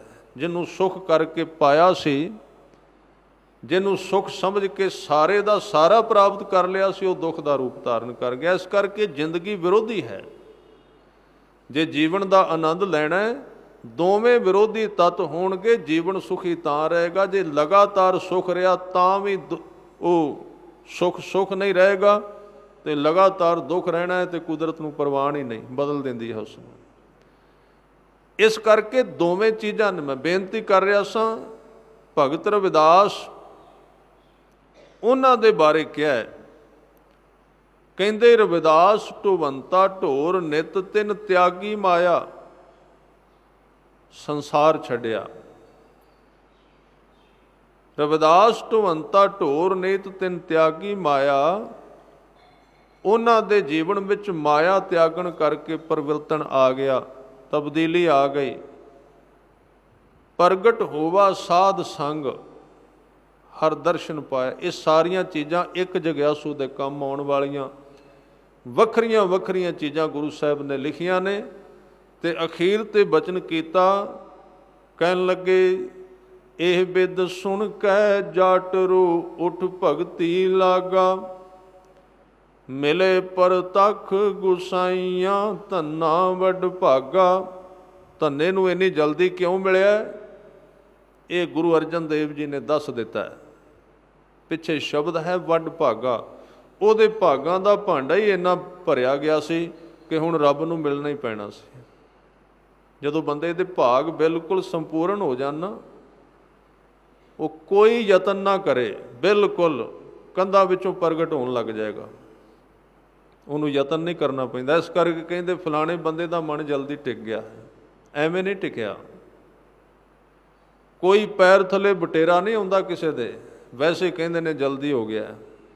ਉਹ ਕਿਤੇ ਨਾ ਕਿਤੇ ਭਰਿਆ ਹੋਇਆ, ਪਿੱਛੋਂ ਆਇਆ ਤਾਂ ਵਾਪਰਿਆ ਹੈ, ਸਿੱਧਾ ਨਹੀਂ ਹੁੰਦਾ ਕਦੇ। ਤਾਂ ਧੰਨੇ ਨੂੰ ਜਲਦੀ ਮਿਲਿਆ ਕਿਉਂ? ਕਿਉਂਕਿ ਧੰਨਾ ਵੱਡ ਭਾਗਾ। ਉਹਦਾ ਅੰਦਰ ਹੀ ਇੰਨਾ ਤਿਆਰ ਹੋ ਗਿਆ ਸੀ, ਅੰਦਰ ਸਰਲ ਹੋ ਗਿਆ ਸੀ, ਰੱਬ ਨੂੰ ਆਉਣਾ ਪੈਣਾ ਸੀ, ਮਜਬੂਰੀ ਬਣ ਗਈ ਉਹਦੀ, ਉਹਦੇ ਕੋਲ ਉਹਨੂੰ ਰਹਿਣਾ ਪੈਣਾ ਸੀ। ਤਾਂ ਇਹ ਜਿਹੜੇ 4-5 ਭਗਤ ਨੇ, ਇਹਨਾਂ ਵਿੱਚ ਇੱਕ ਇੱਕ ਗੁਣ ਹੈ ਸਿਮਰਨ ਦਾ। ਪਹਿਲੇ ਨਾਮਦੇਵ ਜੀ ਦੇ ਅੰਦਰ ਹੈ ਮਨ ਲੈਣਾ, ਆਪਣੇ ਮਨ ਨੂੰ ਛੱਡ ਕੇ ਉਹਦੇ ਵਿੱਚ ਲੀਨ ਹੋ ਕੇ ਜਪਣਾ। ਦੂਸਰੇ ਭਗਤ ਕਬੀਰ ਜੀ ਦਾ ਗੁਣ ਹੈ ਕਿ ਪ੍ਰੀਤ ਚਰਨ ਕਬੀਰਾ, ਪ੍ਰੀਤ ਨਾਲ ਜਪਣਾ, ਪਿਆਰ ਨਾਲ ਜਪਣਾ। ਤੀਸਰੇ ਭਗਤ ਦਾ ਗੁਣ ਹੈ ਕਿ ਹਿਰਦੈ ਵਸਿਆ ਪਾਰ ਬ੍ਰਹਮ, ਭਗਤ ਸੈਣ ਜੀ, ਹਿਰਦੇ ਵਿੱਚ ਥਾਂ ਦੇਣੀ। ਚੌਥੇ ਰਵਿਦਾਸ ਜੀ ਦਾ ਜਿਹੜਾ ਗੁਣ ਹੈ ਕਿ ਪ੍ਰਗਟ ਹੋਵਾ ਸਾਧ ਸੰਗ, ਸਾਧ ਸੰਗਤ ਕਰਨੀ। ਤੇ ਪੰਜਵੇਂ ਭਗਤ ਦੀ ਸਾਧਨਾ ਹੈ ਇਹ ਬਿਧ ਸੁਣ ਕੇ, ਧਿਆਨ ਨਾਲ ਸੁਣਨਾ ਸਾਰਿਆਂ ਤੋਂ ਸੌਖਾ ਹੈ। ਸਿੱਧੇ ਬੰਦੇ ਦੇ ਕੰਮ ਆ ਗਏ, ਸਿੱਧੇ ਆਦਮੀ। ਇਸ ਕਰਕੇ ਸੁਣਨਾ ਬੜਾ ਮਹਾਨ ਕਾਰਜ ਹੈ, ਬੜਾ ਸੌਖਾ ਹੈ, ਬੜਾ ਸਰਲ। ਇਹ ਬਿਧ ਸੁਣ ਕੇ ਉਹਨੇ ਸਿਰਫ ਦੂਜਿਆਂ ਨੂੰ ਸੁਣਿਆ। ਸੁਣਨ ਨਾਲ ਕੀ ਹੋਇਆ? ਜਿਨ੍ਹਾਂ ਨੂੰ ਸੁਣਿਆ ਉਹਨਾਂ ਨਾਲ ਸੰਪਰਕ ਹੋ ਗਿਆ। ਜਿਵੇਂ ਦੀ ਉਹਨਾਂ ਦੀ ਅੰਦਰ ਦੀ ਦਸ਼ਾ ਬਣੀ ਸੀ, ਉਹ ਦਸ਼ਾ ਸਿੱਧੀ ਮਿਲ ਗਈ, ਪ੍ਰਭਾਵ ਪੈ ਗਿਆ ਤੰਨੇ ਤੇ। ਤਾਂ ਹੀ ਗੁਰੂ ਸਾਹਿਬ ਨੇ ਕਿਹਾ ਧਿਆਨ ਨਾਲ ਸੁਣ, ਸਿਰਫ ਸੁਣਨਾ। ਵੈਸੇ ਬੰਦੇ ਦਾ ਹੰਕਾਰ ਸੁਣਨ ਵਾਸਤੇ ਤਿਆਰ ਨਹੀਂ ਹੁੰਦਾ। ਜਿੰਨਾ ਆਦਮੀ ਹੰਕਾਰੀ ਹੈ ਉਹ ਸੁਣਨ ਵਾਸਤੇ ਤਿਆਰ ਨਹੀਂ ਹੈ। ਇਹ ਉਹਦੇ ਹੰਕਾਰ ਦੀ ਨਿਸ਼ਾਨੀ ਹੈ। ਤੇ ਗੁਰੂ ਸਾਹਿਬ ਨੇ ਸਿੱਖੀ ਦਾ ਬੇਸ ਸੁਣਨ ਤੇ ਰੱਖਿਆ। ਸਿੱਧਾ ਨੇ ਪੁੱਛਿਆ ਸੀ ਤੁਹਾਡੇ ਧਰਮ ਦਾ ਬੇਸ? ਕਹਿੰਦੇ ਸ਼ਬਦ ਗੁਰੂ, ਸੁਰਤ ਧੁਨ ਚੇਲਾ। ਸੁਰਤ ਨਾਲ ਸੁਣਿਆ ਜਾਂਦਾ ਹੈ। ਜੇ ਸੁਣਨਾ ਨਹੀਂ ਆਇਆ ਸਿੱਖ ਨਹੀਂ ਬਣਿਆ। ਸੁਣਨ ਦੀ ਜਾਚ ਨਹੀਂ ਆਈ।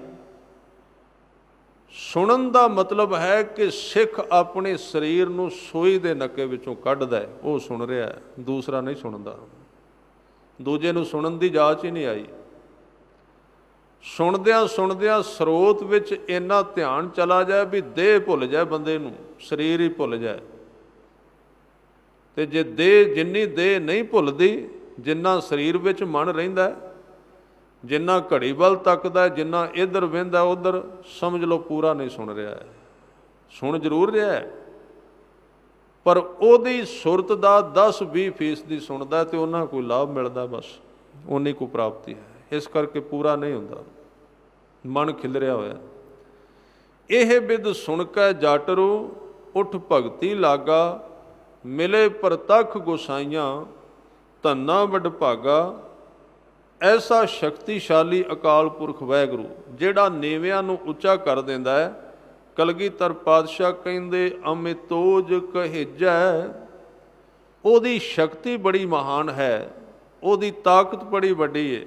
ਔਰ ਅੱਗੇ ਬਚਨ ਕੀਤੇ, ਕਹਿੰਦੇ ਕੋਟ ਇੰਦਰ ਇੰਦਰਾਣ, ਸਾਹੂ ਸਾਹਾਨ ਗਣਿਜੈ। ਉਹ ਇੰਦਰਾਂ ਦਾ ਇੰਦਰ ਗਿਣਿਆ ਜਾਂਦਾ ਹੈ ਤੇ ਬਾਦਸ਼ਾਹਾਂ ਦਾ ਬਾਦਸ਼ਾਹ ਗਿਣਿਆ ਜਾਂਦਾ ਹੈ। ਇੰਦਰ ਦਾ ਅਰਥ ਹੈ ਰਾਜੇ। ਇੰਦਰ ਰਾਜਾ ਮੰਨਿਆ ਗਿਆ। ਵੈਸੇ ਵਿਚਾਰਕਾਂ ਨੇ ਇਹ ਖੋਜ ਕੀਤੀ ਹੈ ਵੀ ਇੰਦਰ ਦੇ ਅਰਥ ਨੇ ਜਿਹਦੇ ਕੋਲ ਸਰੀਰ ਦੀਆਂ ਇੰਦਰੀਆਂ ਦੇ ਸਾਰੇ ਸੁੱਖ ਸਾਧਨ ਮੌਜੂਦ ਨੇ, ਜਿਨ੍ਹਾਂ ਕੋਲ ਸ਼ਕਤੀ ਬੜੀ ਹੈ। ਉਹਨਾਂ ਦੇ ਉੱਤੇ ਵੀ ਉਹਦਾ ਕੁੰਡਾ ਚੱਲਦਾ ਹੈ। ਸਾਰੇ ਬਾਦਸ਼ਾਹ, ਸਾਰੇ ਰਾਜੇ ਉਹਦੇ ਹੱਥ ਵਿੱਚ ਨੇ, ਉਹਦੇ ਤੋਂ ਬਾਹਰ ਕੋਈ ਨਹੀਂ।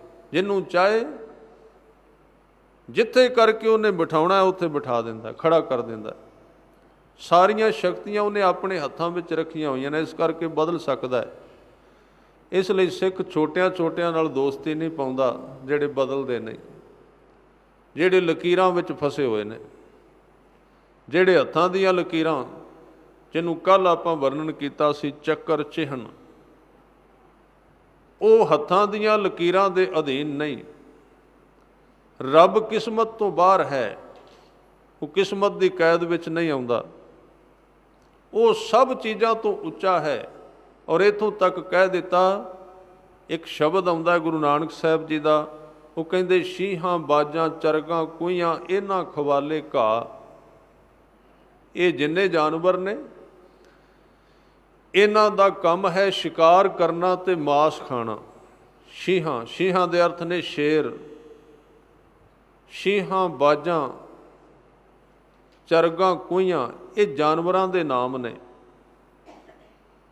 ਜੇ ਉਹ ਆਪਣੀ ਆਈ ਤੇ ਆ ਜਾ, ਜਿਹਨੂੰ ਕਹਿੰਦੇ, ਜੇ ਉਹ ਕਰਨਾ ਚਾਹੇ ਤਾਂ ਇਹਨਾਂ ਖਵਾਲੇ ਘਾਹ, ਇਹਨਾਂ ਜਾਨਵਰਾਂ ਵਾਲੇ ਸੁਭਾਅ ਵਾਲੇ ਬੰਦਿਆਂ ਨੂੰ ਅਕਾਲ ਪੁਰਖ ਘਾਹ ਖਾਣ ਵਾਸਤੇ ਮਜਬੂਰ ਕਰ ਦਿੰਦਾ ਹੈ, ਜਿਨ੍ਹਾਂ ਦਾ ਦਿਨ ਰਾਤ ਕੰਮ ਹੀ ਮਾਸ ਖਾਣਾ। ਜਿੱਦਣ ਉਹ ਬਦਲਦਾ ਕਿਸੇ ਨੂੰ, ਤਬਦੀਲੀ ਲੈ ਆਉਂਦਾ ਹੈ, ਤਾਂ ਉਸ ਦਿਨ ਇਹਨਾਂ ਦੇ ਸੁਭਾਅ ਵਿੱਚ ਤਬਦੀਲੀ ਕਰ ਦਿੰਦਾ ਹੈ। ਸ਼ੀਹਾਂ, ਬਾਜਾਂ, ਚਰਗਾਂ, ਕੂਹੀਆਂ, ਇਹਨਾਂ ਖਵਾਲੇ ਘਾਹ, ਘਾਹ ਖਾਣ, ਤਿੰਨਾਂ ਮਾਸ ਖਵਾਲੇ। ਜਿਹੜੇ ਘਾਹ ਖਾਣ ਵਾਲੇ ਨੇ ਉਹਨਾਂ ਨੂੰ ਮਾਸ ਖਵਾਉਣ ਦੀ ਸ਼ਕਤੀ ਰੱਖਦਾ। ਇਹ ਚਲਾਏ ਰਾਹ ਨਦੀਆਂ ਵਿੱਚ ਟਿੱਬੇ ਦੇ ਖਾਲੇ, ਬੜੇ ਬੜੇ ਵੱਡੇ ਦਰਿਆਵਾਂ ਦੇ ਅੰਦਰ ਟਿੱਬੇ ਬਣਾ ਸਕਦਾ। ਥਲੀ ਕਰੇ ਅਸਗਾ, ਫਿਰ ਕਹਿੰਦੇ ਕੀੜਾ ਥਾਪ ਦੇ ਪਾਤਸ਼ਾਹੀ। ਕੀੜੇ ਵਿੱਚ ਜਿਸ ਮਨੁੱਖ ਦੀ ਹੈਸੀਅਤ ਇੱਕ ਕੀੜੇ ਵਰਗੀ ਹੈ, ਕੋਈ ਤਾਕਤ ਨਹੀਂ, ਕੋਈ ਸ਼ਕਤੀ ਨਹੀਂ, ਜੇ ਚਾਹੇ ਉਹਨੂੰ ਬਾਦਸ਼ਾਹ ਬਣਾ ਸਕਦਾ ਹੈ। ਲਸ਼ਕਰ ਕਰੇ ਸੁਆਹ, ਤੇ ਜਿਹਦੇ ਕੋਲ ਲੱਖਾਂ ਦੀ ਗਿਣਤੀ ਵਿੱਚ ਫੌਜ ਹੈ, ਜੇ ਉਹ ਆਪਣੀ ਮਰਜ਼ੀ ਤੇ ਆ ਜਾਏ ਤੇ ਸਾਰੀ ਫੌਜ ਨੂੰ ਸਵਾਹ ਤਬਾਹ ਕਰ ਸਕਦਾ। ਨਾਨਕ ਜਿਉਂ-ਜਿਉਂ, ਔਰ ਇੱਥੋਂ ਤੱਕ ਇੱਕ ਗੱਲ ਵਿੱਚ ਹੋਰ ਕਹਿ ਦਿੱਤੀ, ਜੇਤੇ ਜੀ ਜੀਵੈ ਲੈ ਸਾਹ। ਜਿੰਨੇ ਜੀਵ ਨੇ ਇਸ ਧਰਤੀ ਦੇ, ਉਹ ਕਿਵੇਂ ਜਿਉਂਦੇ ਨੇ? ਸਵਾਸ ਲੈ ਕੇ। ਇਹ ਵਿਧਾਨ ਹੈ, ਕਿਸੇ ਜੀਵ ਦਾ ਸਵਾਸ ਬੰਦ ਕਰ ਦਿਓ, ਉਹਦੀ ਮੌਤ ਹੋ ਜਾਏਗੀ। ਪਰ ਅਕਾਲ ਪੁਰਖ ਇੰਨਾ ਬੇਅੰਤ ਤੇ ਸ਼ਕਤੀਸ਼ਾਲੀ ਹੈ, ਜੋ ਕਿਸੇ ਨੂੰ ਜਿੰਦਾ ਰੱਖਣਾ ਚਾਹੇ ਤੇ ਸਵਾਸ ਨਾ ਵੀ ਆਵੇ, ਬਿਨਾਂ ਸਵਾਸ ਤੋਂ ਜਿੰਦਾ ਰੱਖ ਸਕਦਾ ਹੈ। ਇਹ ਗੁਰਬਾਣੀ ਦਾ ਫੈਸਲਾ ਹੈ। ਜੇਤੇ ਜੀ, ਜਿੰਨੇ ਜੀ ਨੇ ਧਰਤੀ ਤੇ, ਜੀਵੈ ਲੈ ਸਾਹ, ਸਾਹ ਲੈ ਕੇ ਜਿਉਂਦੇ ਨੇ, ਤਾਂ ਕਿ ਜਿਵਾਏ ਆ ਸਾਹ, ਉਹਨਾਂ ਨੂੰ ਸਵਾਸ ਤੋਂ ਬਿਨਾਂ ਜਿੰਦਾ ਰੱਖ ਸਕਦਾ ਹੈ। ਨਾਨਕ ਜਿਉਂ-ਜਿਉਂ ਸੱਚੇ ਭਾਵੈ, ਤਿਉਂ-ਤਿਉਂ ਦੇ ਗਿਰਾ। ਜਿਵੇਂ ਉਹਨੂੰ ਚੰਗਾ ਲੱਗਦਾ ਹੈ ਉਵੇਂ ਕਰੀ ਜਾਂਦਾ ਹੈ। ਕੋਟ ਇੰਦਰ ਇੰਦਰਾਨ, ਕਰੋੜਾਂ ਹੀ ਬਾਦਸ਼ਾਹ ਉਹਦੇ ਅੱਗੇ ਪਾਣੀ ਭਰਨ ਵਾਲੇ ਨੇ, ਕਰੋੜਾਂ ਹੀ ਸ਼ਾਹ ਉਹਦੇ ਅਧੀਨ ਹਨ। ਫਿਰ ਕਹਿੰਦੇ ਤ੍ਰੇ ਭਵਨ ਮਹੀਪ, ਤਿੰਨ ਭਵਨਾਂ ਦੇ ਮਹੀਪ ਰਾਜੇ, ਸੁਰ ਨਰ ਅਸੁਰ। ਸੁਰ ਕਹਿੰਦੇ ਨੇ ਦੇਵਤਿਆਂ ਨੂੰ, ਨਰ ਕਹਿੰਦੇ ਨੇ ਮਨੁੱਖਾਂ ਨੂੰ, ਅਸੁਰ ਦਾ ਅਰਥ ਹੈ ਦੈਂਤ। ਇਹ ਜਿੰਨੇ ਨੇ, ਇਹ ਕਹਿੰਦੇ ਨੇਤ ਨੇਤ ਬਣ ਤ੍ਰਿਣ ਕਹਿਤ। ਬਣ ਤ੍ਰਿਣ ਦਾ ਅਰਥ ਹੈ ਜੰਗਲ ਦੇ ਸੁੱਕੇ ਹੋਏ ਪੱਤੇ, ਜੰਗਲ ਦਾ ਘਾਹ। ਨੇਤ ਨੇਤ ਦਾ ਭਾਵ ਹੈ, ਇਹ ਜਿੰਨੇ ਰਾਜੇ ਨੇ, ਜਿੰਨੇ ਦੇਵਤੇ ਨੇ, ਜਿੰਨੇ ਦੈਂਤ ਔਰ ਮਨੁੱਖ ਨੇ, ਨੇਤ ਨੇਤ ਕਹਿੰਦੇ ਉਸ ਨੂੰ। ਨੇਤ ਦਾ ਮਤਲਬ ਕੀ ਹੈ? ਨੇਤ ਦਾ ਭਾਵ ਹੈ ਨਾ ਇਤੀ ਨਾ ਇਤੀ, ਇਹਦੇ ਅਰਥ ਇਹ ਬਣਦੇ ਨੇ।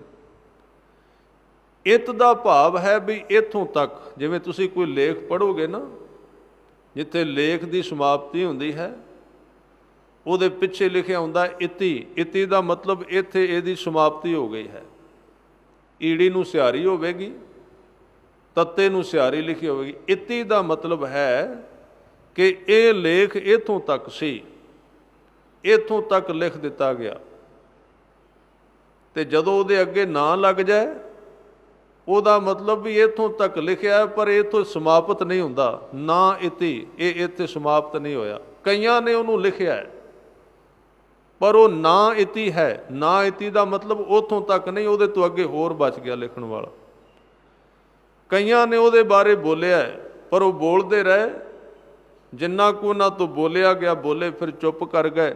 ਉਹ ਕਹਿਣ ਵਾਲਾ ਫਿਰ ਵੀ ਬਚ ਗਿਆ। ਨਾ ਇਤੀ, ਨੇਤ ਦਾ ਮਤਲਬ ਨਾ ਇਤੀ।